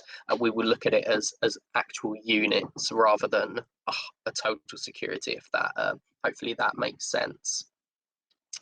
And then we do have a maximum exposure for holiday lets of £5 million just because they are a little bit higher risk than your standard ASTs. ICR calculations are just as per our standard residential rates, and we would put these just, we don't have different rates for a holiday let or a HMO or just a single dwelling residential. They all fall into the same one. And same again, if you had a semi-commercial that had a holiday let above or a HMO above, it's still just going to be our standard semi-commercial rates. We're not going to load anything just because it's more of a complex security. When it is a holiday let, again, that sort of minimum income does come back of 25,000, and we do want to see that clients are homeowners as well. We do have some current changes that we have put across to our credit department around, if they are experienced, do they really need to be homeowners? So fingers crossed we do get a little bit of changes going forward, but when we do have those updates, we'll be sure to let specialist finance know so that they can, use us for those ones as well. Again, we do want to see that clients are experienced landlords for holiday lets. We're not keen on lending to first-time landlords for those kind of securities, and we can go up to 75%. Okay, so we also offer a little product called a refurb in term. So essentially, it's for those people who, you know, maybe they've bought property that's, you know, it's just a little bit run down. Maybe it's an elderly couple who've been living there for the past 50 or 60 years. She's just in need of a little bit of modernisation. Maybe they're spending a small amount on it in terms of works. Maybe it's, you know, it's worth 300,000. They're spending 20,000 just to, you know, update it slightly. They don't want to go on a bridge because, you know, it's the cost involved of a bridge. We can look to put those straight onto a term loan. What we would do is look to lend on the original value. So we wouldn't, you know, lend on the uplift, but we would consider the uplifted rent. We would ask the valuer to provide us what the rental figure would be once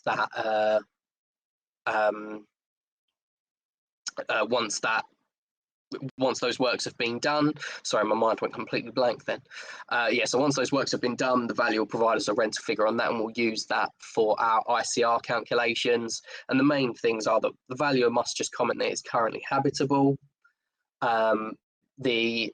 There must be a maximum relet period of 3 months once those works have completed. And we just want to see that obviously those works are, you know, our client is going to be able to complete those works within the 3 months, and that they can afford to pay our mortgage while the property is having those works done and it isn't tenanted. It's a great product for the people who want it, but for, you know, your serial developers or refurbers, it's not going to be one for them, because they, you know, typically, you know, they want to raise their funds, they want to pull everything back out. So for people who, you know, they're just building up a portfolio, they're spending a small amount of money just to make it that little bit more, you know, attractive. And that's about it, guys, in terms of HGB and what we do. So I think I've packed that in perfectly within 20 minutes. So yeah, open to any questions or anything you have that you want to discuss. Thank you very much, Charlie. No questions from delegates yet. And you've actually answered your first question you set yourself. So I've been trying to think of some other questions I might be able to ask you. So, but this is one of yours. What is your policy on adverse credit? Okay, so with the adverse credit stuff, generally what we want to see, or what we're okay with, is if there's things like anomalies. So if you open a credit report, so I'll give an example of a case study that I had actually this week. I had a case where brokers come to me and sent me a credit report and said, look, I've got this client, but he actually missed a credit card payment and a mortgage payment in January of this year.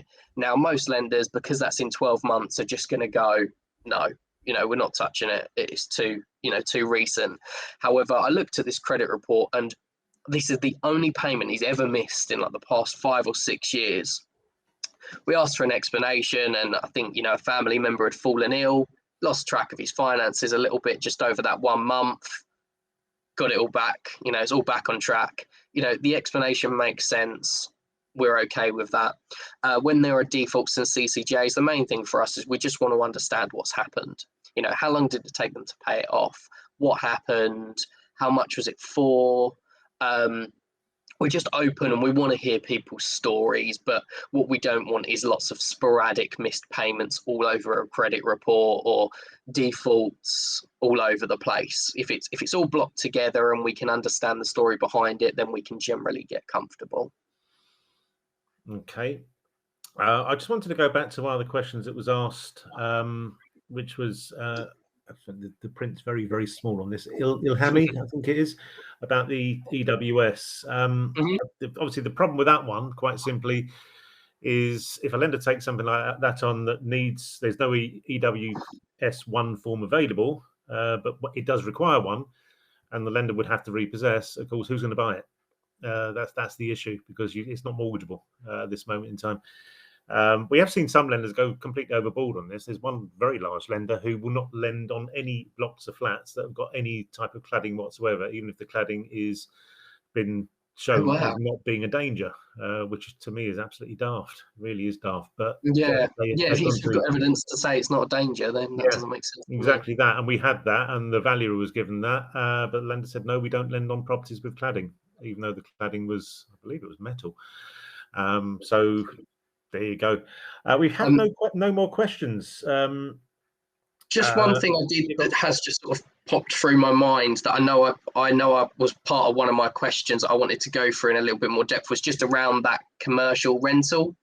When we're looking at on a semi-commercial and using that commercial rental, what we're basically doing is we're just looking that we just want to see that there's a good covenant in place within that commercial unit. So some things that we're going to want to understand are, how long has that tenant been there? How long is left on their lease? Is there any break clauses coming up? And also, how experienced is our client, and what's their income in the background if that tenant was to leave, and the demand isn't great? How are they going to, be able to make up the difference to pay off their mortgage? Ideal scenario. I mean, I had one the other day. It was a bakery. Bakery had been there for 20 years, but the lease was up in, I think it was 2024. But in this area, the chances of that tenant leaving are very small. So while yes, the lease is up in a year and a half's time, you've got a tenant there which is just they've been there for such a long time, they're experienced, they were a well-established business. In all honesty, that's probably the perfect scenario. Apart from if they had a longer lease, that would be more perfect. But in terms of a tenant, that's what we're looking for.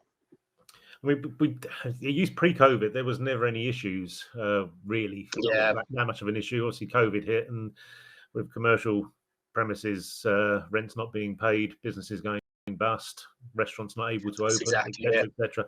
So we are seeing some relaxation on the requirements, certainly post-COVID. How do you see that, Charlie, moving forward? Do you think things will relax even more? In all honesty, we had quite a bit of relaxation, probably for most of 2022, but it was sort of the back end of 2022, beginning of 2023, where we started to see a little bit more a little bit more scrutiny kind of put in place again, with the cost of living crisis and interest rates and everything increasing. With all of that in place, we just need to ensure that our clients, we're not doing it because of how the commercial tenants are. It's we're looking out for our clients. What we don't want is if we rely on that commercial income and that commercial unit does go bust, or they do leave, and our client doesn't have the experience to get in a commercial tenant, or they don't have the income to make up that difference, we don't deem it fair to put them into that position. So we just want to ensure that there's a good covenant that we can trust and they can trust in place. Which is sensible lending. Again, I always say to broker partners, would you lend in that particular situation your own money? Quite often the answer is no. And again, would you want to lend to somebody who's got a semi-commercial property that's got a restaurant that's just opened up 2 weeks ago, and it's the restaurateur's first restaurant business? They were previously exactly. A plumber. Will it last? Probably not. 90% of them don't. And in that example, it's okay, can we, if they need some, we might be able to use a portion of that income. We start looking at, okay, well, what's our client like? How much income do they have in the background? How experienced are they in getting new tenants? Lots of different ways that we can look at things to make, as again, we want to make things work. We will always try and make things work. Exactly that. I mean, we've had cases of HTB in the past where I can think of one in particular where we had two very, very well paid, husband and wife, but they're earning 200 grand a year each. And it was failing on the rental side of things, but because of that income, it was accepted because it wasn't deemed to be a risk. And they've been in their jobs for years. So, Charlie, thank you very much. Bang on time. So that's great for me because it helps me keep to the schedule we've got in place. You're very welcome. Simon will remove you from the room, and we'll talk to you very soon. Come and see us whenever you can. Okay? Yeah, we'll do, Tony. We'll sort something out. Great to speak to you all. And yeah, speak to you soon. Thanks, Charlie. Cheers. See you later. Okay, it's just going to have our last speaker enter the room anytime now, and we have the slides change hopefully as well. So I've got one person doing both of these jobs at the moment. So they've just decided to put me on the main screen. I'm not quite sure why that's happened. They've now decided to, that's good. Okay, that worked. And there she is. Grace, can you hear us? Hello. Hi, yes, I can hear you. Can you hear me? Yeah, can. Just back from holiday, I believe. So Yes, just back from my boofer. I wasn't going to ask where because it'll make everyone jealous, but you've now told us. So Sorry, guys. we're all now really jealous. Okay, so our next speaker, Grace Bennett from the Family Building Society.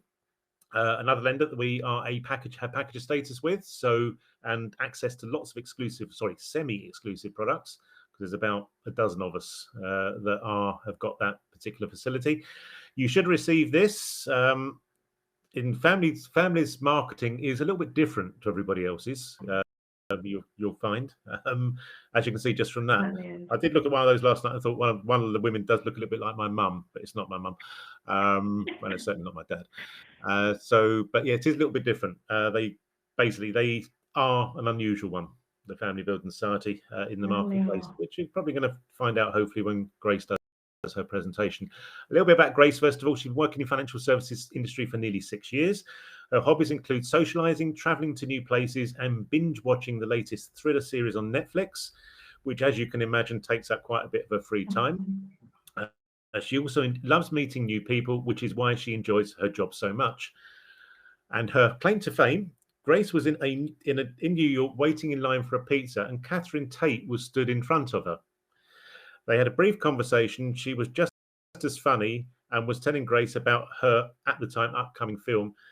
Quite topical, actually, because my wife has decided, as she gets a little bit older, she actually now sounds like Catherine Tate, the Nan character at times. So some of the things she comes out with, to the joy or sometimes the sorrow of my children. Look at her and what are you doing?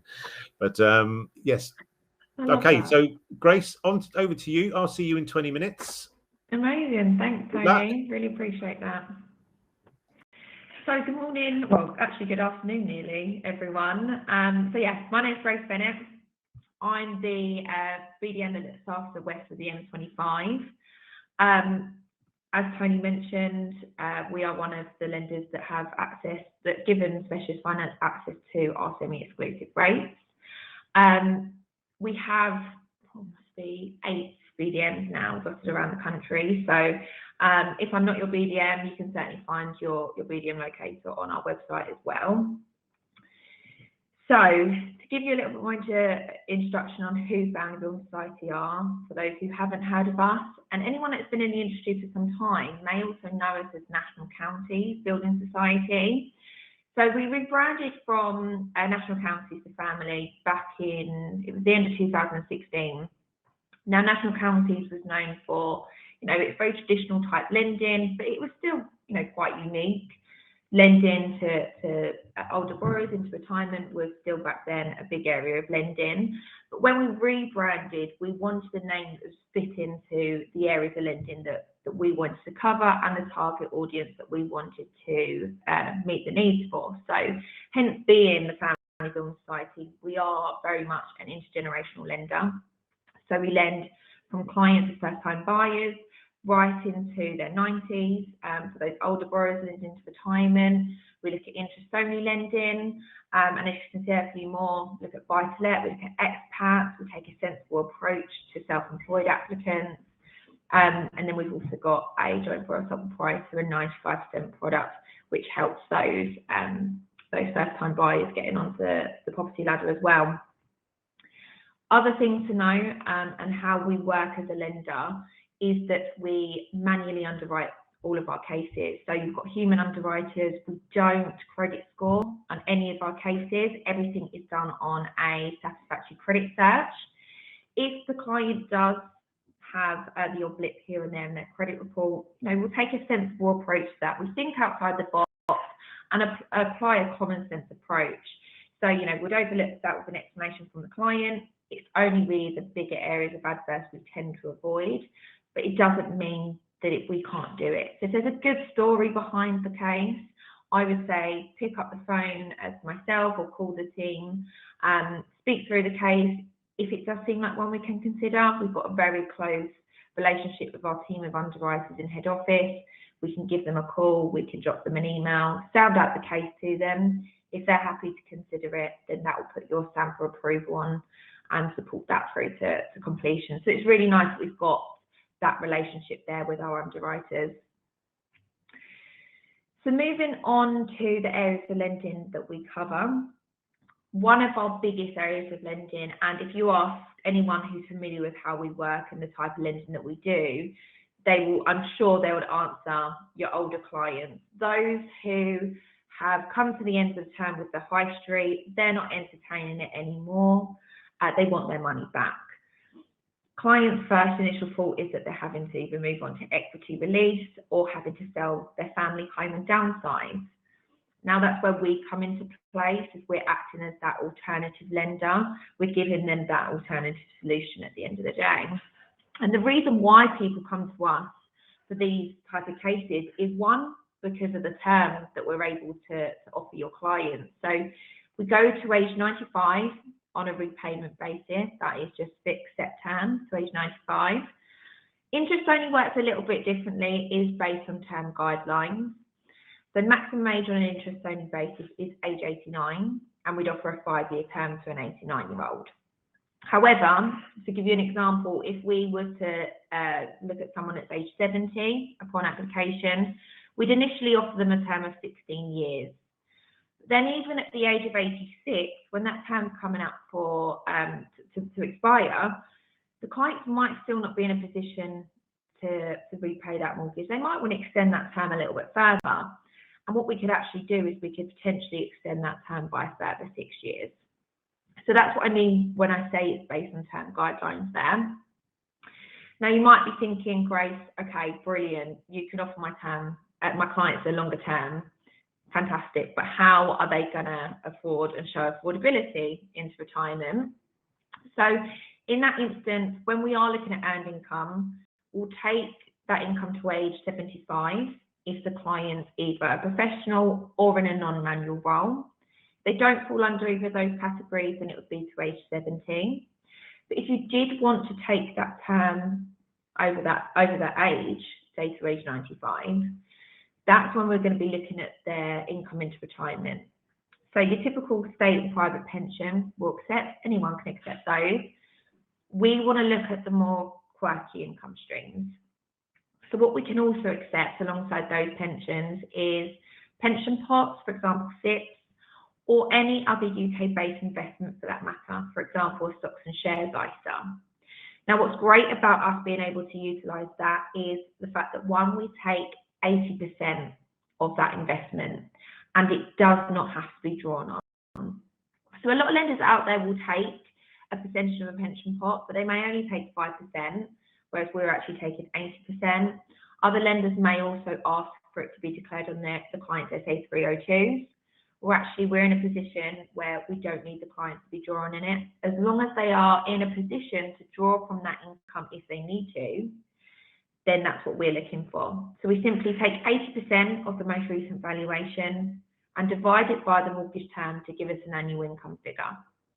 So as an example, if you had a client who had, say, £500,000 sitting invested in their SIP, not touching it, we would take 80%, which is 400,000. Let's keep it simple. Say they went for a 10-year term. Divide that by 10 years. That's £40,000 worth of income that we can use into retirement, and they don't have to be drawing from it. We'll also look at rental income that's declared on their SA302s, and all we need to see is 1 year in this instance. And you know what we are seeing a lot more of at the moment, and I don't know if COVID had maybe a part to play in this, maybe clients realised that they didn't need to actively work so much because they've got a management structure in place. We're seeing a lot of income come as that passive income from a self-employed company. So a limited company there, it's going to be a well-established company. You know, the clients have got that management structure in place, and the company doesn't rely on our client going to work every day. You know, they can take that step back at any point and still generate an income from that business. As long as the accountant can confirm that that management structure is there, then that is income that you can also take to age 95. Now, whilst I'm just on the topic of self-employed, I thought I might as well quickly go through just how we can utilise that into retirement as well. With all of our self-employed income, we'll use salary and dividends or salary and share of net profits. You know that you can use that income as well into retirement to age 95. Now, our interest-only mortgages, we are seeing so much business come through the doors at the moment for interest-only. I think especially with the cost of living prices, interest rates, clients are just wanting that sense of security that for the next couple of years they can move themselves onto an interest-only mortgage and just make those payments a little bit more affordable for them. So we are seeing a lot of that at the moment. Now, the reason why you'd want to use us for your interest-only mortgages is because of the flexibility around the criteria. Now, I'm sure you've seen it plenty of times before. Lenders will ask for a minimum income, a minimum property value, a minimum equity. They might be capping the loan to value at 50%, for example. Now, with us, we remove all of those barriers. We have no minimum income requirements. We've got no minimum property values or minimum equity requirements for our interest-only mortgages. So we can actually get your clients up to 70% loan to value where they deem to downsize at the end of the term. And how the underwriters can verify downsizing is possible for them is simply just by looking at Zoopla or Rightmove. They'll put in the property postcode, they'll put the remaining equity, and then we'd initially start at a 5-mile radius. Putting in that 5 miles, they'll just see if there's 3 or more listed properties that are deemed as comfortable for the client to downsize to. If they see those 3, brilliant, sign it off as the repayment exit. It's as easy as that. Now, I understand that 5 miles is quite a small radius to be looking at, and I agree, but we can absolutely push that radius out a little bit further. What we don't want to rely on is clients having to move 100 miles down the road just to be able to afford somewhere to live. If they've already got the plans and motions and they know that they want to move to a specific area and they've thought about that and they've spoken it through with you as their advisor, then absolutely we can look at that area as well for them to downsize to. Now, if the clients really do want to maximise the LTV, we can go up to 80% on interest only. And this would be where they've got an alternative repayment exit to sell and downsize. So they might have assets in the background, such as buy-to-let, second homes, pension pots, for example, that we're not needing to use all of it for affordability. We can absolutely accept that up to 80%. Or you can look at a part and part mortgage, have part of it on repayment and part of it on interest only, just to give them a bit more extra equity to downsize with at the end of the term. So yeah, going back to that self-employed. So as I mentioned, we'll look at salary and share of net profit or salary and dividends, whatever's in more favour for the client. But how we treat self-employed applicants, I would say that we take a very sensible approach to this. We understand the client's story. We look at what experience they've had in that line of work. We understand that COVID has had a part to play in clients potentially making a loss over the last few years. All of that we can take into account. So in an ideal scenario, we would ask for a minimum of 2 years accounts or SA 302s. Now, it's not a deal breaker if they don't. We could potentially work from 1 year. It will need to be referred as an exception to the underwriters. But I would suggest that if a client has got 20 years experience in that line of work, then this is someone we want to be looking at. Loan to value also plays a big part in exceptions being made, so I'd always say bear that in mind. But I think if the client's first year's accounts are nice and healthy, and we can potentially get an accountant's reference to give us year-to-date figures for next year, then brilliant. Let's put that in front of the underwriter and see if they'd be willing to consider that for us. And, you know, working from latest year's figures as well, in a typical scenario, we would average out the last 2 years. Going back to what I was saying is there might have been a year for 21 to 22 where, you know, there might have still been a little bit of loss there, especially, you know, 20 to 21. So what we're doing here is just looking at latest year's figures, seeing if they are nice and healthy, comparing it to how the accounts look prior to COVID. If they're of a similar amount, then absolutely let's take a view of that, and we'll ignore that COVID year where they made a loss. And it's as easy as that. Contractors we do also accept, we do require them to have a minimum income of £30,000, but in most instances, they're earning far more than that. Again, we would want to see a 2-year track record, but it's not a deal breaker if we haven't. I actually agreed one yesterday where the client had only been contracting since April 2020. So it was just over a year. What we was able to do to get that agreed by the underwriter was to actually show that she's got a new contract in place for the next 2 years. She actually had a lot of experience in that industry and that line of work as well. So that was the ideal client that we was able to get that exception made for.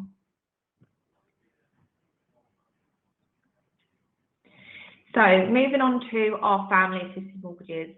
Again, a really big hit for us. I would say we've got 2 in particular. We've got the joint borrower sole proprietor, also known as, joint mortgage sole owner. We like to complicate things here. never just straightforward and keep it joint borrower sole proprietor. And then we've also got our 95% family mortgage. Out of the 2, we definitely see more business come from this one. Now, this is designed for those clients who have got to the deposit, so they need a 20% deposit themselves, but they just don't have enough income to make up the affordability themselves. They need a family member to go on there to get that extra leg up to make up that affordability. Now, how this works is it would typically be parents helping children, or it actually can be vice versa, children helping parents. We can potentially look at other family members, but again, it just needs to be agreed with an underwriter as an exception to policy. Now, the reason why people come to us for this particular product is because of the terms that we're able to offer your clients.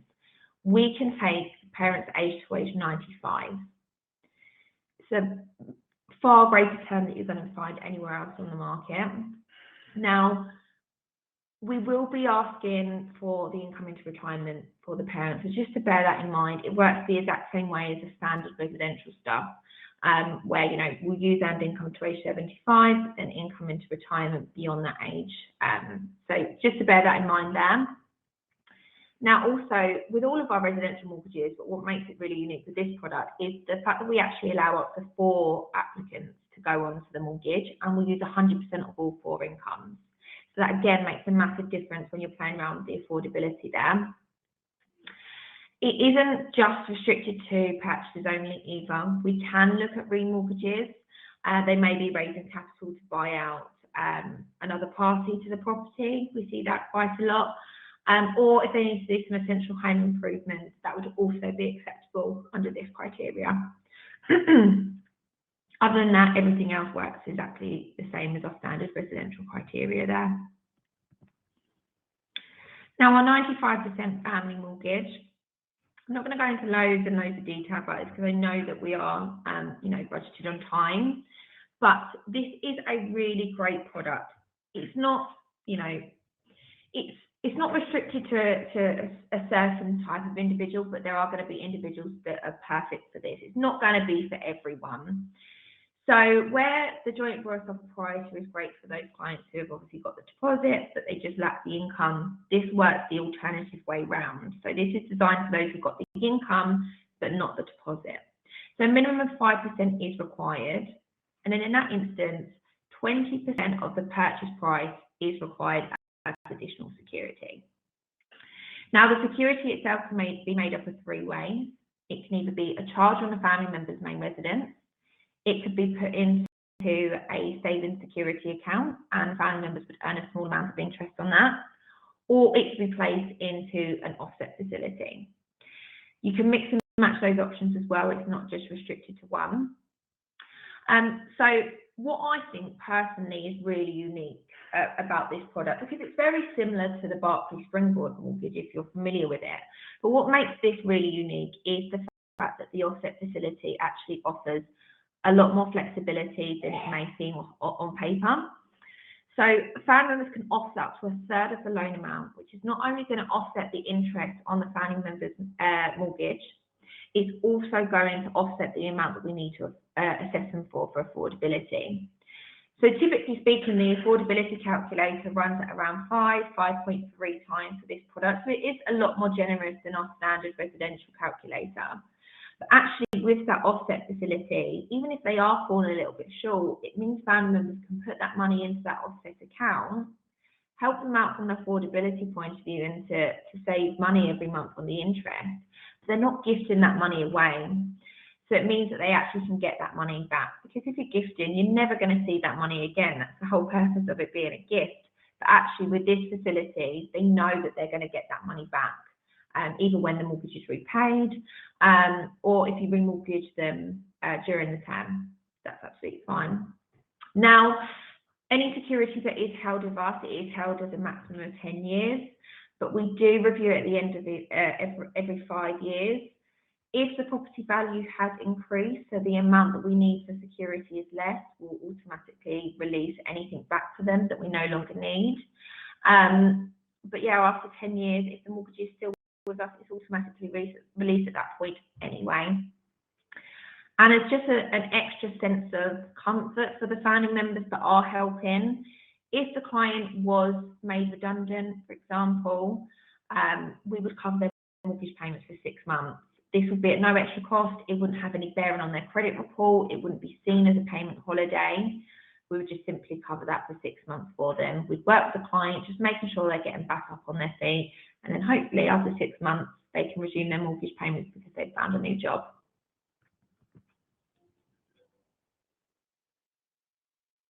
So buy-to-let lending. I can't say, and I'm sure you'll all agree with me, there isn't an awful lot of buy-to-let business going on at the moment. It's a difficult time for the market, but fingers crossed, you know, we won't see this for much longer. And once we do, we can kickstart our mortgages again on that basis. But you know, it's definitely worth knowing about our USPs because we do have some really great criteria for our buy-to-let lending. So first thing first, it is maximum 70% loan to value on all of our buy-to-let mortgages. We're hoping there will be a time that we can increase that, but you know, watch this space for now. Now, the reason why you want to come to us for your buy-to-let mortgages: 1, age. So maximum age we can actually lend to on a buy-to-let mortgage is 89, and we'd offer a 5-year term to an 89-year-old. We do accept first-time landlords. Now, in an ideal scenario, they will be an owner-occupier. We may be able to consider it as an exception to policy if they are first-time buyer, first-time landlord. We need to make the underwriter comfortable that this is no risk at all going to be a backdoor residential. So if they're living, you know, in London, but they're buying up north, for example, the likelihood of them going to move into that property is very slim. They might also have some good income as well. So actually knowing that they'd be able to buy a residential property themselves would be much cheaper for them. So why would they go and live in that property? So that kind of scenario, we may be able to work as first-time buyer, first-time landlord.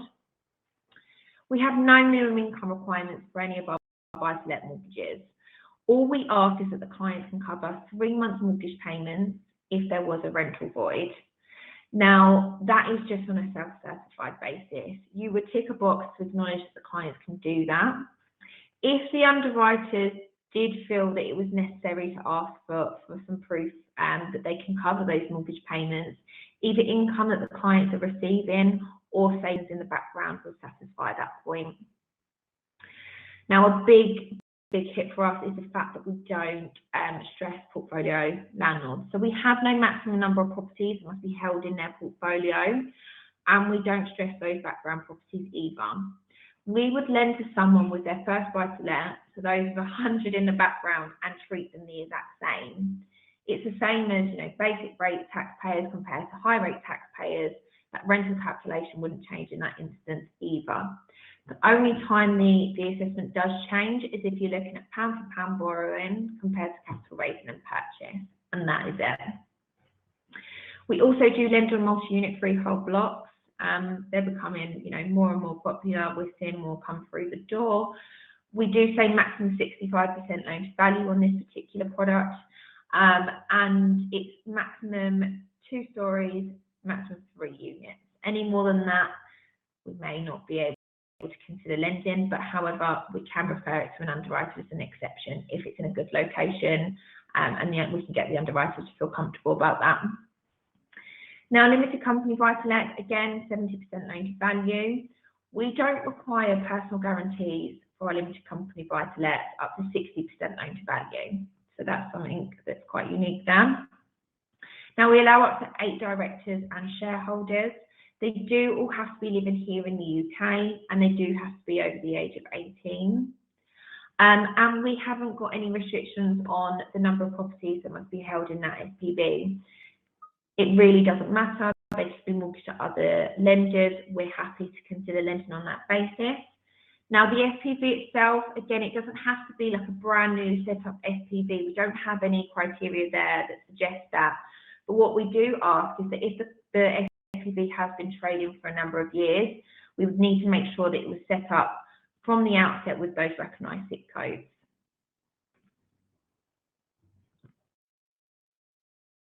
And then expat lending. So we can look at our expats on a residential and a buy-to-let basis. Now, at the moment, it is just restricted to interest only, but I'm hoping over the next few months we will be changing that so it's available on repayment as well, which will be, fantastic for us because we see a lot of residential expat cases come through the door.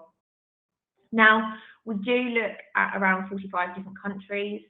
Suggested from there, look at Europe, we look at some countries within the Middle East, Hong Kong, we look at Australia, although we can't advertise that we do, we can lend to expats living in Australia. Now, on a residential basis, this would be someone who is living abroad, of course, but they're looking to move a spouse and the children, for example, back to the UK, they're going to be living there, or they might just want a base. So if they are coming back quite frequently, they're going to have that base there to live in whilst they're back here in the UK. We can look at working from currency income. Now, this could be for expats or it could be for UK residents. We're happy to accept it as long as it's from one of our suitable expat countries and it's either employed or pension income, then we're happy to accept that income in a foreign currency. Buy-to-let, it works exactly the same. The only requirements that we'd have is that the client has a UK bank account, and an ideal scenario, they would have that UK footprint here by, having an existing buy-to-let in the background or a residential mortgage.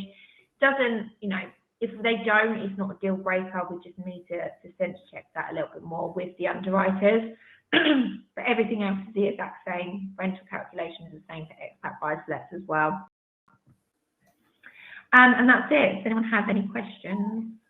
Thank you, Grace. Have a quick drink of water. Sorry? Yeah, no, I need to. I'll have one in a minute. I'm all right.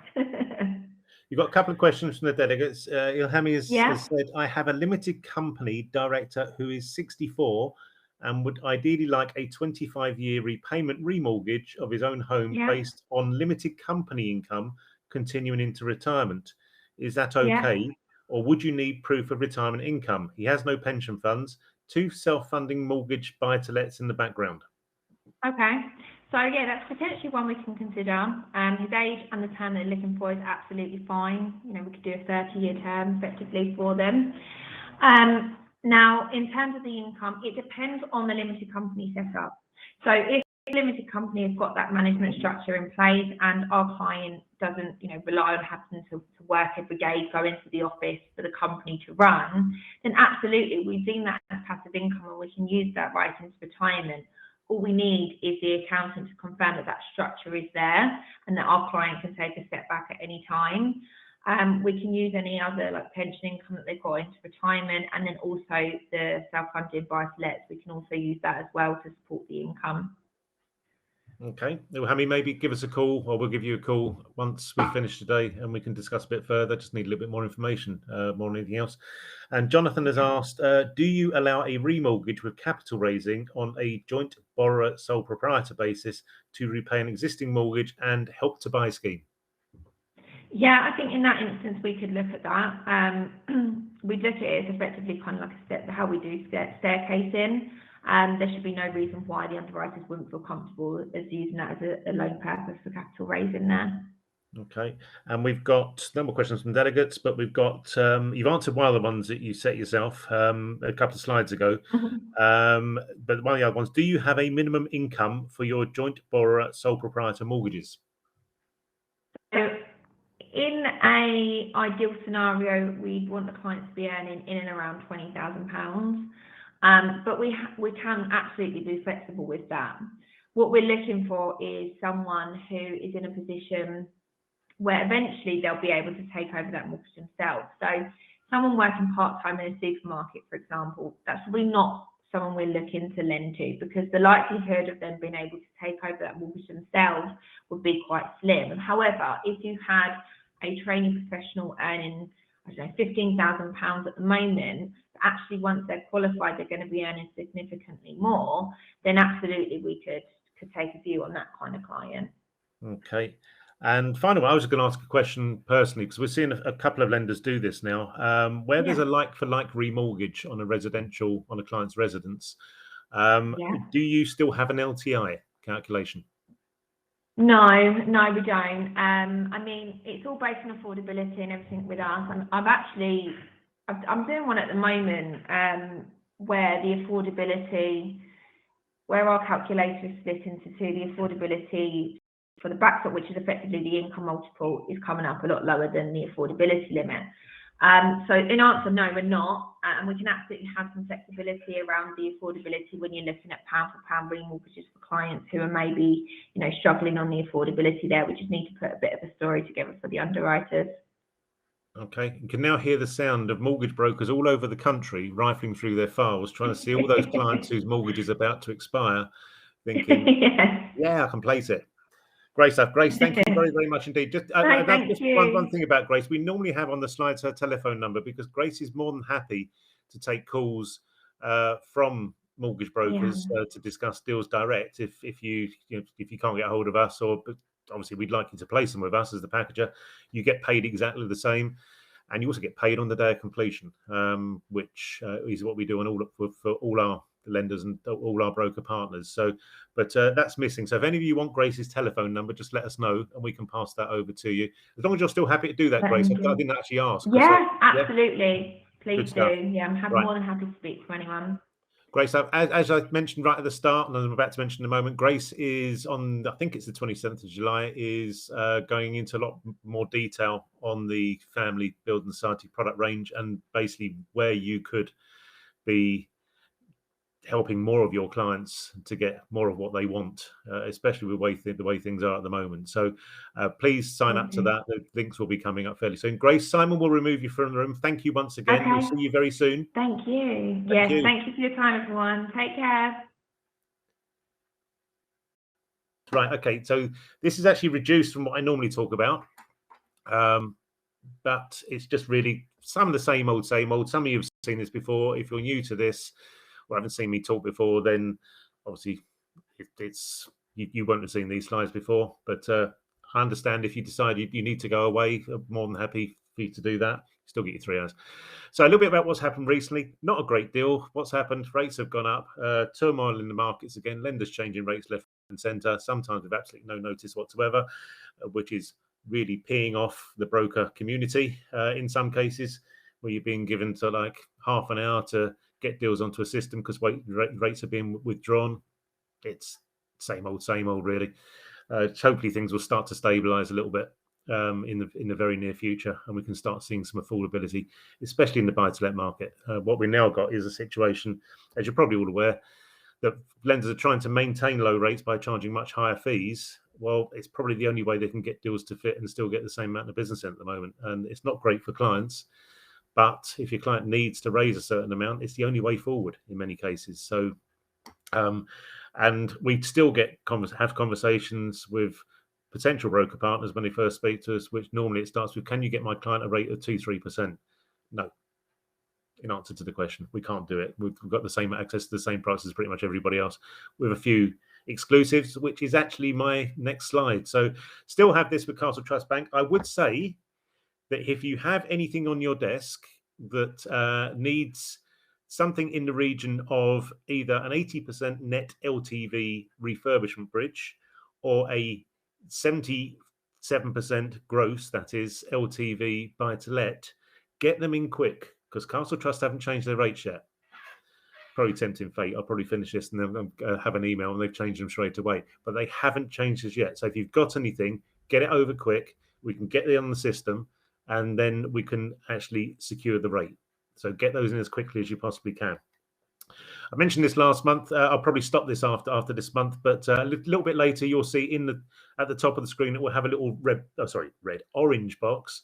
Come out to click here to leave feedback and download the giveaways. That's how you can exit the event, and that's where you can download anything that I've mentioned earlier on today, compliance stuff, our prop fee and commission guide. You can see previous shows, you can sign up for future shows, all sorts of stuff. It's just a much easier way of doing it rather than to navigate different screens around our website. Everything's in one place. So, but that's coming up a little bit later. If you missed it, this is what the slide should have looked like earlier on. Our most popular event ever, and incredibly well received. We had, I believe, it was over 60 lots of feedback, and every single one was positive. Every single one was positive, and every single person, I believe, learned something from that day as well. And it was 90 minutes available. Again, you can watch that. You can click links. The links are coming up in a little while. I believe they're available on our website. I'm not entirely sure. But if you have any concerns about consumer duty and some of the other stuff that's in the melting pot from the FCA, that Amy are helping to try and reduce the burden on us brokers, because the FCA wanted to start including diversity and inclusion policies and getting feedback, and we had to do surveys. Well, that's been put on the back burner thanks to Amy. Because they've just basically said to the FCA, how do you expect brokers to deal with all of this at the same time, especially in the way the market is at the moment? So, but if you didn't see it or you want to watch it again, then the links are available. It does say 60 minutes there. It actually went to 90 minutes, but well worth watching. Information about us, what we can do for you. Again, if you've not seen us before or not used us before, it's just a little bit about us. We are, I think, a little bit different, or a lot different in many cases to some of those out there. I've decided not to go down the route of employing dozens and dozens of staff who, most of which haven't got a clue what they're doing. They're just performing very, very low risk admin duties. I only employ people who know what they're doing, quite simply. Because I don't want to be hand-holding people through roles that where they haven't got the experience and know what to do next. So we are different in that respect. They only employ people who really have probably got the same or more experience than you would have in many cases. So, but first of all, I start on the compliance side. NACFB do this every year now. They missed it a couple of years in COVID for obvious reasons. But every year, all brokers NACFB, which is over 1,000 now, have a compliance, either a visit or a telephone. And we now tend to get telephone consultations because we're seen as very, very low risk, right at the bottom of the risk scale as far as they're concerned. And this was the first one. I only highlighted the part in yellow because basically I feel, when the guy says, I feel compelled to reassess my view of best practice. But this is one of those occasions. And it's more a case of better than best practice. That's basically the way we work when it comes to compliance and everything that's involved in compliance, because I can't really see any other way of doing it. And I don't really want, after 40 years of doing this, to lose everything I've got because we didn't concentrate on some of the little bits that most brokers might not feel are important, but the FCA do. And that's unfortunate. And we're regulated by an organisation that doesn't really understand what we do in most cases. And we have the same regulation as very, very high risk products within the mortgage market. But that's the way it is. And then we had another one. This was 2020. This was just before lockdown. And as you can see there, I've just highlighted, we identified no gaps in compliance and regulation and identified areas of best practice, notably in AML and data protection controls. It's great when we actually come on board with a lender and they ask us what our policies are. I just send them both of these and they can pretty much see that we've got the best policies in the market. We've been told by the NACFB, when it comes to compliance, we're the best by a country mile, quite simply. So what we offer, quite simply, is a partnership. You might have noticed that I tend to not try and use the word introducer. It might slip in sometimes into conversation, but that's only out of many years of habit. But I tend to call the companies and the people that we work with, that place business with us, as broker partners. And it's quite simple. It is a partnership. It's all about ensuring that we're all on the same page, trusting each other, and getting those deals through as quickly as we possibly can on the right product, which to me is imperative. I don't like wasting time on cases that aren't going anywhere, or on cases where we should have known something on day one but weren't told until day 25. That is key to actually where the case should go. We want to help you grow your business. It's back in 2008, I mentioned earlier on that we had a problem. We had no lenders. And seriously, when those of you went through that, it was seriously in the second charge market, we went down from 27 lenders down to 2. But the other problem we had was that our introducers, as they were called at the time, but broker partners, were disappearing left, right, and centre. And the second charge market at one stage probably had no more than 20 brokers actually dealing directly with second charges back in 2010, because there wasn't the marketplace. There was only 2 lenders offering it. So it's very, very important that we have those brokers that we partner with are around for a long time. So we want to help you grow your business in any way possible. And we get various requests from broker partners as to how we can help. And we always try and facilitate whatever we possibly can. Doesn't matter what your FCA status is. I mean, I probably need to change this. The not authorised part is a difficult one, because our PI cover does not cover certain parts of like certain business, so we have to be very careful what we can take. But we have solutions available for everybody. If we're not dealing with your network and you are an AR, then maybe speak to your network. But we also have a large number of ARs now that bypass their network on some cases that they're allowed to, and give the business to us because they don't like the partners they're being forced to use, because quite often they're rubbish, more often than not. We want to help you stay informed and stay compliant.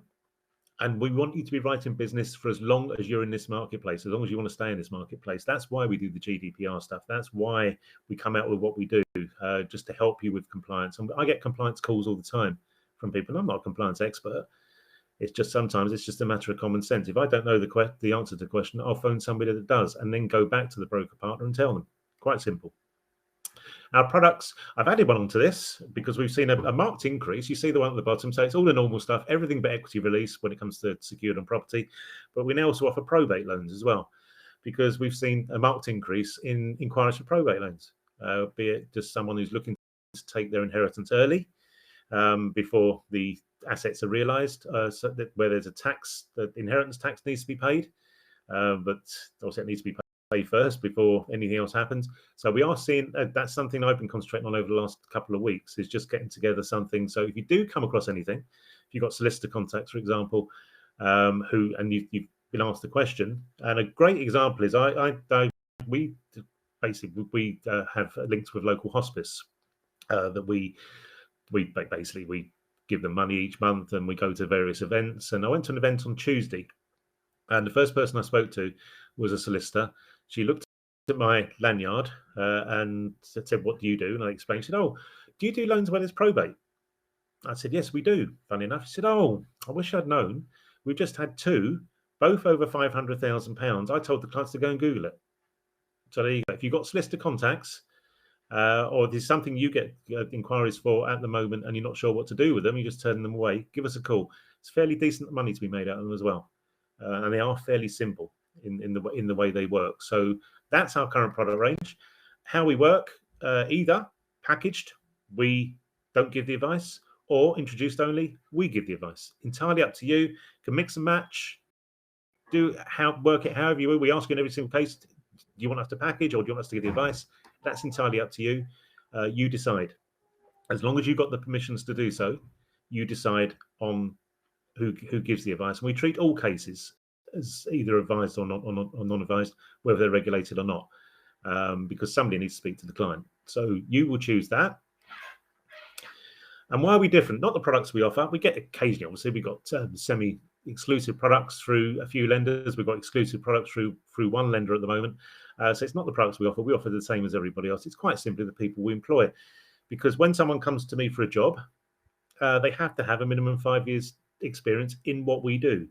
Be that with a competitor, be that with a lender, but they must be experienced within the specialist finance arena, not somebody who's just been working for a building society behind the counter for like 10 years. That's not what we're after. We're after somebody who can basically sit in that chair and be up to speed as soon as they learn our systems, quite simply because they know how specialist finance works. And the other thing I also look for is mature with life experience. I don't tend to employ people out of school. or just out of university. The only exclusion to that is my youngest son's currently working for me, who's watching at the moment because I've just seen his name pop up, who's doing some data stuff for us, but he's not talking to our broker partners. He's just purely doing some stuff behind the scenes on the IT side. So that to me is key, because that means that when you phone us, you're speaking to somebody who knows what they're talking about. Not somebody who's going to and and then have to go off and speak with 3 different people to give you that answer. You get that answer straight away, and it gives you confidence that we know what we're doing. That's always been the intention. On the rare occasion something goes wrong, and of course we're not perfect. Some things will always go wrong. They must start their experience enough to recognise when it goes wrong and also deal with it straight away, because they're not going to try and hide it, which is absolutely key. Worst thing for me, from a member of staff to do, will be just to brush something under the carpet, and then it turns into something much bigger further down the line. And also, why we're different, our lender relationships. I've been doing this, as I mentioned in my first part of today, almost 40 years now, and I've grown up with a lot of people in the industry in the time I've been doing it. And those people who were BDMs back in the 80s, who are now CEOs of fairly large companies, that is absolutely key. Sometimes it's not what you know, it's who you know situation, because I can make a phone call to pretty much 70-80% of our lenders, to people at a director level, and speak to them directly, and they know who I am. We get on well, hopefully, and we can quite usually try and get the decision that we're after, if it's viable. But that is absolutely key. Absolutely key. It's how seriously we take compliance, prevention of financial crime. We do still get certain cases. We are very, very hot on it. And we don't tend to, we haven't seen anything actually go through where that's been fraudulent, luckily. I touch wood, or touch Formica. But that's something we're very hot on. And it's not our numerous awards from the financial press. I used to talk quite a lot about this, but you can only rant and rave for so long about lenders. Fine, awards, we can all vote for a lender. They've got lots of it. Who's voting for brokers? I mean, honestly, who is voting for brokers? Well, pretty much nobody half the time, because it depends on how much you're spending on marketing. But that's all I'm going to say on the financial press awards, because they are, in most cases, corrupt when it comes to brokers. So I'll leave it there. What else can we offer? Designated underwriters from start to finish, except when the solicitors get involved. And then good old me has to get involved sometimes and just say to a solicitor, if you don't do your job properly, we're going to have to report you, because you're just stretching this out so you can justify your fees. And I'm quite happy to say that to solicitors. My staff, for obvious reasons, might be a little bit, wary of going that far. I'm too old and too grumpy these days to be concerned about it. So if we do have a solicitor who we know is playing up, I will pull them up on it. Commission paid on the day of completion. As long as you've got your bank details, and as long as we've got your correct bank details, probably 1 in 5 of the bank details I'm given at the moment has got two of the numbers like wrong way around. So as long as we've got your right bank details, you get paid on the day of loan completion, normally within 20 minutes of us being notified of completion. So you get paid straight away. No commission clawbacks unless it's fraud, or unless the customer cancels the transaction within a certain period, normally 14 days. Some lenders allow for the transaction to be cancelled. But other than that, no commission clawbacks. Other things we offer, we pre-qualify with the customers, obviously the customer's acceptance straight away. The first thing we want to do, once we've got that okay from the customer, is we will run either an Equifax Experian, or in commercial applications, a red flag search. This just means we know straight away what the customer's situation is, rather than relying on the customer to try and use their memory or their lack of memory to tell us what their credit report is going to be like, or waiting on the customer to actually provide a credit report. We can get one of these within a minute. It's really that simple, and we know straight away. So we're not heading down the wrong road. And I hate heading down the wrong road on cases, coming to a dead end and having to start all over again. So that's why our cases do tend to go through that much quicker. What else we offer? I realised this was, I'm trying to think how many years ago now, but it was some years ago. Probably over the last 10 years, we've been doing these. Loan quote is something we brought out in 2016 when second charges became regulated by the FCA, because there wasn't anything to actually source second charges that was reliable. We did look at one of the sourcing, I won't say which one, but one of the sourcing services, mortgage sourcing products that's out there, and it was missing 60% of the second charge products that are in the marketplace. Now, how can you give advice if you're not getting the full market coverage. So we wrote our own, and it works fantastically well. Commercial quote, I actually now remember we brought this out when Interbay first relaunched into market back in 2013, because there wasn't any way of quickly quoting an Interbay deal without going through onto their website and probably spending 15-20 minutes inputting loads of stuff. Well, we can give quotes now at Interbay, but also another 35 lenders within, again, a minute, quite literally a minute. And then more recently we brought out a bridge quote, absolute nightmare to write. But we managed it, and that again, if you give us a call with a bridging inquiry, we can pretty much quote you what's available, but 3-4 lenders, what's available within a minute, 90 seconds. And this is all stuff we got in house. We don't give these out to brokers because we're not a mortgage sourcing platform. They're currently in house, but we are looking on ways to actually get these on our website when our website is relaunched. So watch this space for that one. I'm going to mention just the package side of things. Now, 70% of our business is actually is where we give the advice. But for that 30%, if you are looking to give the advice yourself and are looking for a packager, there's lots out there. I'd say we are different to the ones that are out there. Certainly in some products, because we've been doing it a long time. We've not just come into the market and decided to start offering a product and make out we're massively experienced. That's not the way we work. So on the regulated first charge panel, as you can see there, probably the main ones: Dudley, Family, Precise, West One, Tandem, Together. A couple of the smaller ones, Norton and Central and Market Harborough. But you can those, and you'll get the same as if you went direct, quite simply, as far as payments concerned, and you get paid in the day of completion. I'll keep saying that. Second charge panel. This is really what the one that when I just mentioned about other packages coming out and saying, yeah, we deal with second charges, we're great at it, and they've got a panel of 3 lenders. As you can see there, we deal with everybody. And I'm now the second longest serving person within the second charge market, I'm told, only behind the guy who owns Norton Finance, who's pretty much semi-retired these days, I believe. But I've been doing this a long time and know all of those lenders incredibly well. And when a new lender comes to market, we've got 2 new lenders coming to market later on this year once the FCA sorted out their permissions. And guess who they want to have on their initial launch? Yeah, us. Because we know what we're doing, and we're able to give the feedback to the lender of what's working and what's not, which many of the bigger brokers can't. Specialist buy-to-let panel, if you want to give the advice, pretty much all of those. And on all of those, I mean, I think there's 9 of them. We're currently not charging any packager fees.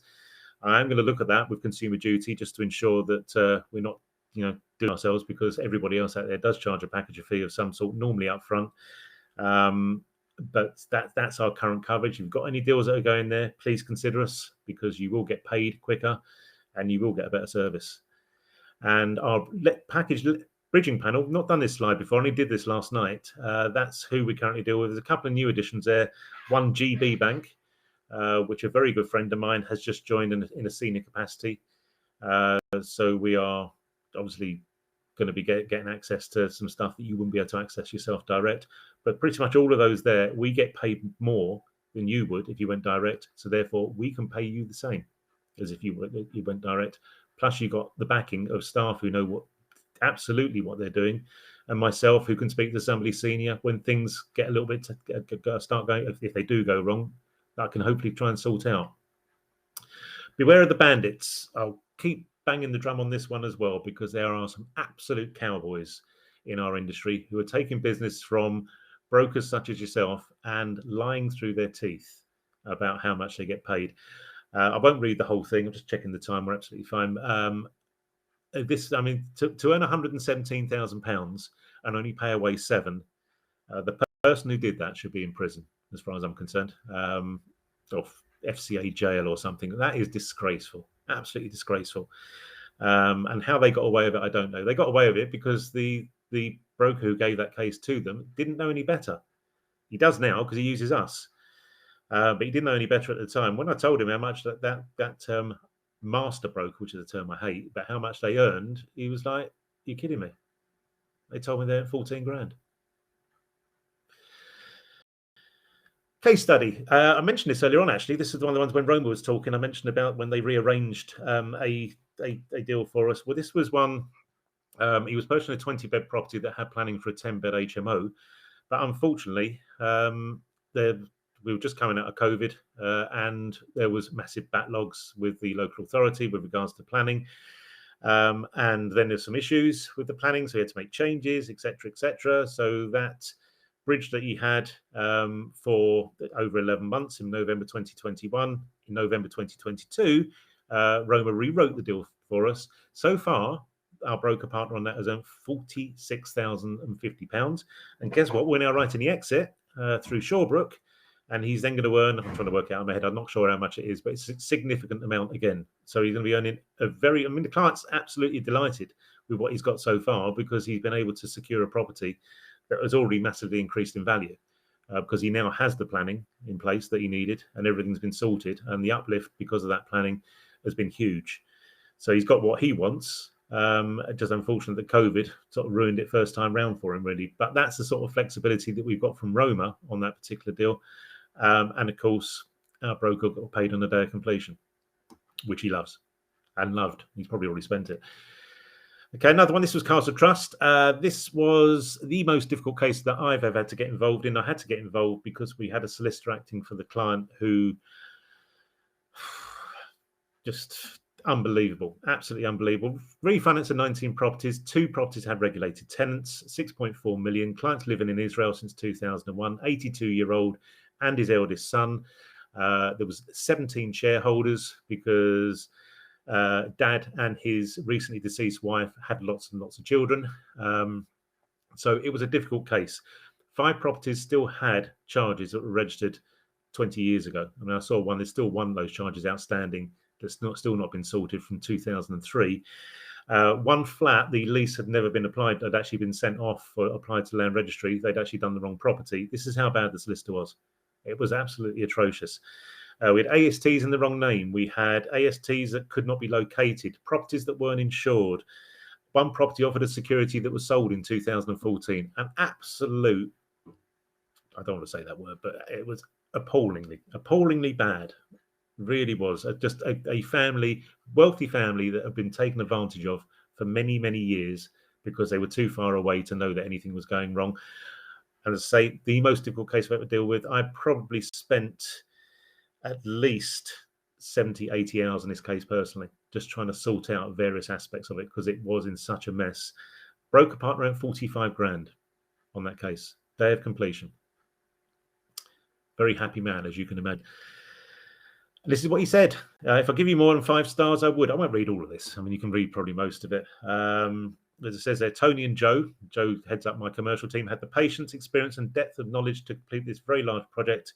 And I've introduced many more cases to specialists up. Now, this is a guy who was an employed, I think he's in his late 70s. He was an employed mortgage broker. Well, he's a mortgage broker for many, many years. Now, then retired.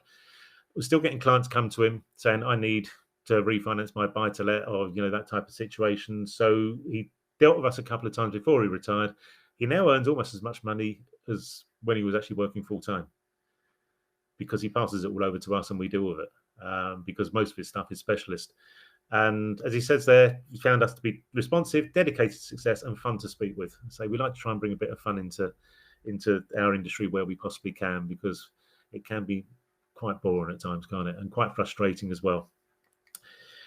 Another case study, another one, Castle Trust. Title borrowers aged 86 and 82 came to us in the middle of COVID lockdown, and they couldn't understand why it was difficult to raise finance for someone who was 86 and 82, or people that were 86 and 82.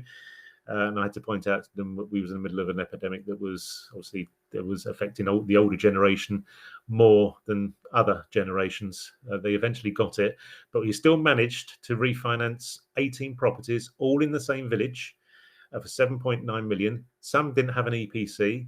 Again, it's one of those situations, they were so far removed from it that the people that were supposed to be doing their jobs weren't doing their jobs. And it was us that was finding out there was issues and then having to deal with the fallout. Almost all the properties were under rented because what they were doing, some of the rents hadn't changed in 20 years. Defrauded large sums of money, so they didn't trust anybody either, which was another major problem. And that was the second most difficult case I've ever dealt with. Broker partner earned 30 grand day of completion. It took me out for a very, very nice lunch afterwards. So I spent at least 130 of that. I think we spent just on that lunch. But absolutely delighted because that was a deal. He could not see anyone. He'd been told it was not placeable. And we're now in the process of refinancing all those properties onto new products, going more mainstream. So yeah, another one we managed to actually get through, that basically clients being told, sorry, you're going to have to sell your portfolio. And it's not what you know. This is the last one I always do. Not what you know, it's who you know. As I mentioned before, a classic case, and you probably all heard this now, but I'm probably still be talking about this when I'm in my 90s. Husband and wife business, running 2 very profitable children's nurseries down the south coast. Mr. run the financial side. Mrs. basically looked after the running of the kids' nurseries, looked after the kids, did all that side of it. Mr. defrauded HMRC of 850 grand, was sentenced to 5 years in prison. They divorced. All assets in Mr.'s name were subject to a Proceeds of Crime Act charge, including both the businesses, both the commercial premises for the nurseries, their home, buy-to-lets. Barclays called in both mortgages. Northern Rock mortgage had gone over term, expired. She's about to lose everything. A decline by everybody, literally everybody. This had been kicked around the market. It's one of those deals kicked around the market for months and months and months, and being declined due to reputational risk. So what did we do? Very simply, contacted Together Money, as had other brokers as well. Contacted Together, declined by the compliance department because of reputational risk, because of a Proceeds of Crime Act charge. Case handed to me as a decline, because I see all decline cases, just to see if there's anything we can do. And I thought, there is a deal to be done here. There must be. So I had a 10-minute conversation with a director at Together, gave an overview of the case. Now, it's very different a director of a lender going to the compliance department is an underwriter going to the compliance department, because the compliance department has to justify their being there quite often. And I think there's some lender compliance departments that can't really justify that at all. So when he's gone over there and said, why aren't we doing this deal? They couldn't answer it. They couldn't say, well, because of reputational risk. Well, what's the risk? She's not in prison. She's not been charged. It was him that committed the crime. Where's the problem? 10 minutes later, called back, said, yeah, we'll do this. We saved the woman's business. We saved her house, saved her buy-to-lets, saved everything. And she still phones from time to time to speak to me and the staff to thank us for what we did and what we was able to do. Because now everything's gone back, because the Proceeds of Crime Act charge has gone, everything's gone back to on the high street. A commercial mortgage is with Lloyd's. A residential mortgage, I think, is with Halifax, possibly. And her life's back where it should be. Husband's out of prison, but he's long gone. So, but introduced her just under 12 grand day of completion. And absolutely delighted, because that as a case, he'd already tried others and they couldn't place it. Okay, so there is cases you can't place. Hopefully not with a Proceeds of Crime Act charge, but I'm sure we can place most of those if there are any. Leave your name in the type of message box at the bottom. If there are any questions, by the way, what I'll probably do is come back to you directly, because I normally I let my staff deal with that side of things. I only get involved when there's either a problem or we need a favour. So if there's any cases, so Martin just mentioned a case. We'll come back to you on that one, Martin, directly if we can. So you can put something in the type in message box, complete a decision in principle form that we sent to you this afternoon. If you haven't already got one, go on our website, specialisthub.co.uk. Because submit inquiries online for all the products we have. Alternatively, just give the team a call on the free phone number, ready to take your call. And you should have received, hopefully would have received, maybe we already are, a request from me on LinkedIn to link. I think it's link. If you haven't, then, and you are on LinkedIn, it's probably because we can't find you. So if your name's John Smith or something like that, then we probably haven't been able to find you, because there's probably another 120,000 John Smiths on LinkedIn. So please request me to link, if that's the word, I have no idea. But you should have that. So please accept me. That way we can keep you updated with what's going on. And also product launches, product releases, exclusives, that sort of stuff that are coming out. If you'd like what you've seen today and you're not already using us, then you will receive today one of these, which is the agency application. Don't need this to take a case from you, but I do need it to pay your commission. It's very rare that we turn down an agency application from a broker partner. Very, very rare. Probably 1 or 2 a year.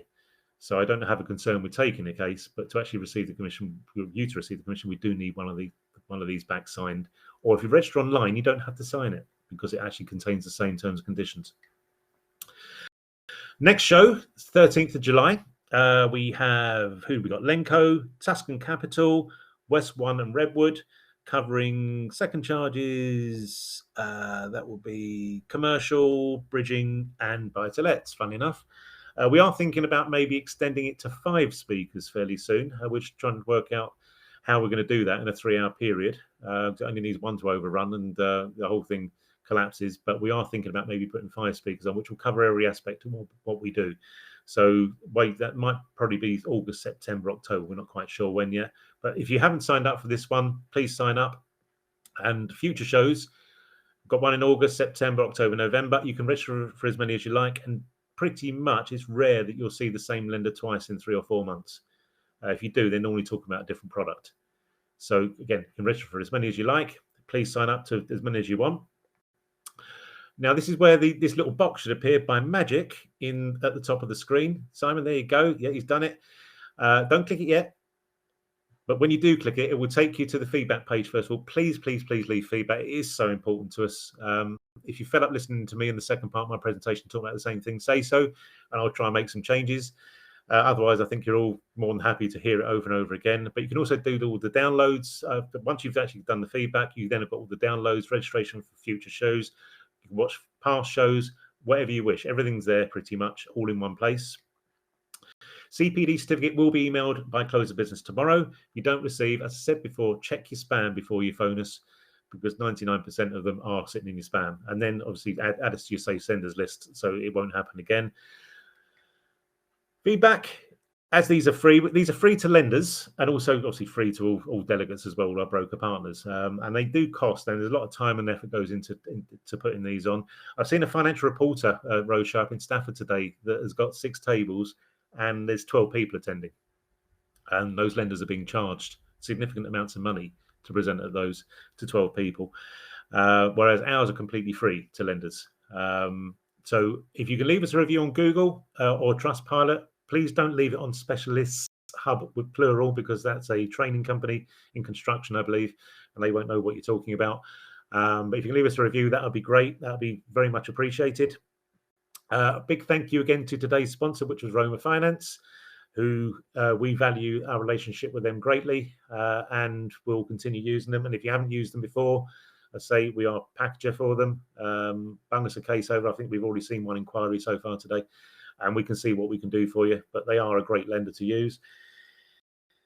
And finally, final slide. Can't believe I've not mentioned West Ham in this. Oh, just did it. Okay. But final slide. Enjoy the rest of your day. Stay prosperous, stay safe, and try and stay sane with all these rate changes. Don't forget to click the button above to leave your feedback and get the giveaways. And until next month, when I will be 60 years of age and 30 years married by the time I next speak to you. And so a little bit older, a little bit wider probably. So I'll see you then, everyone. Take care.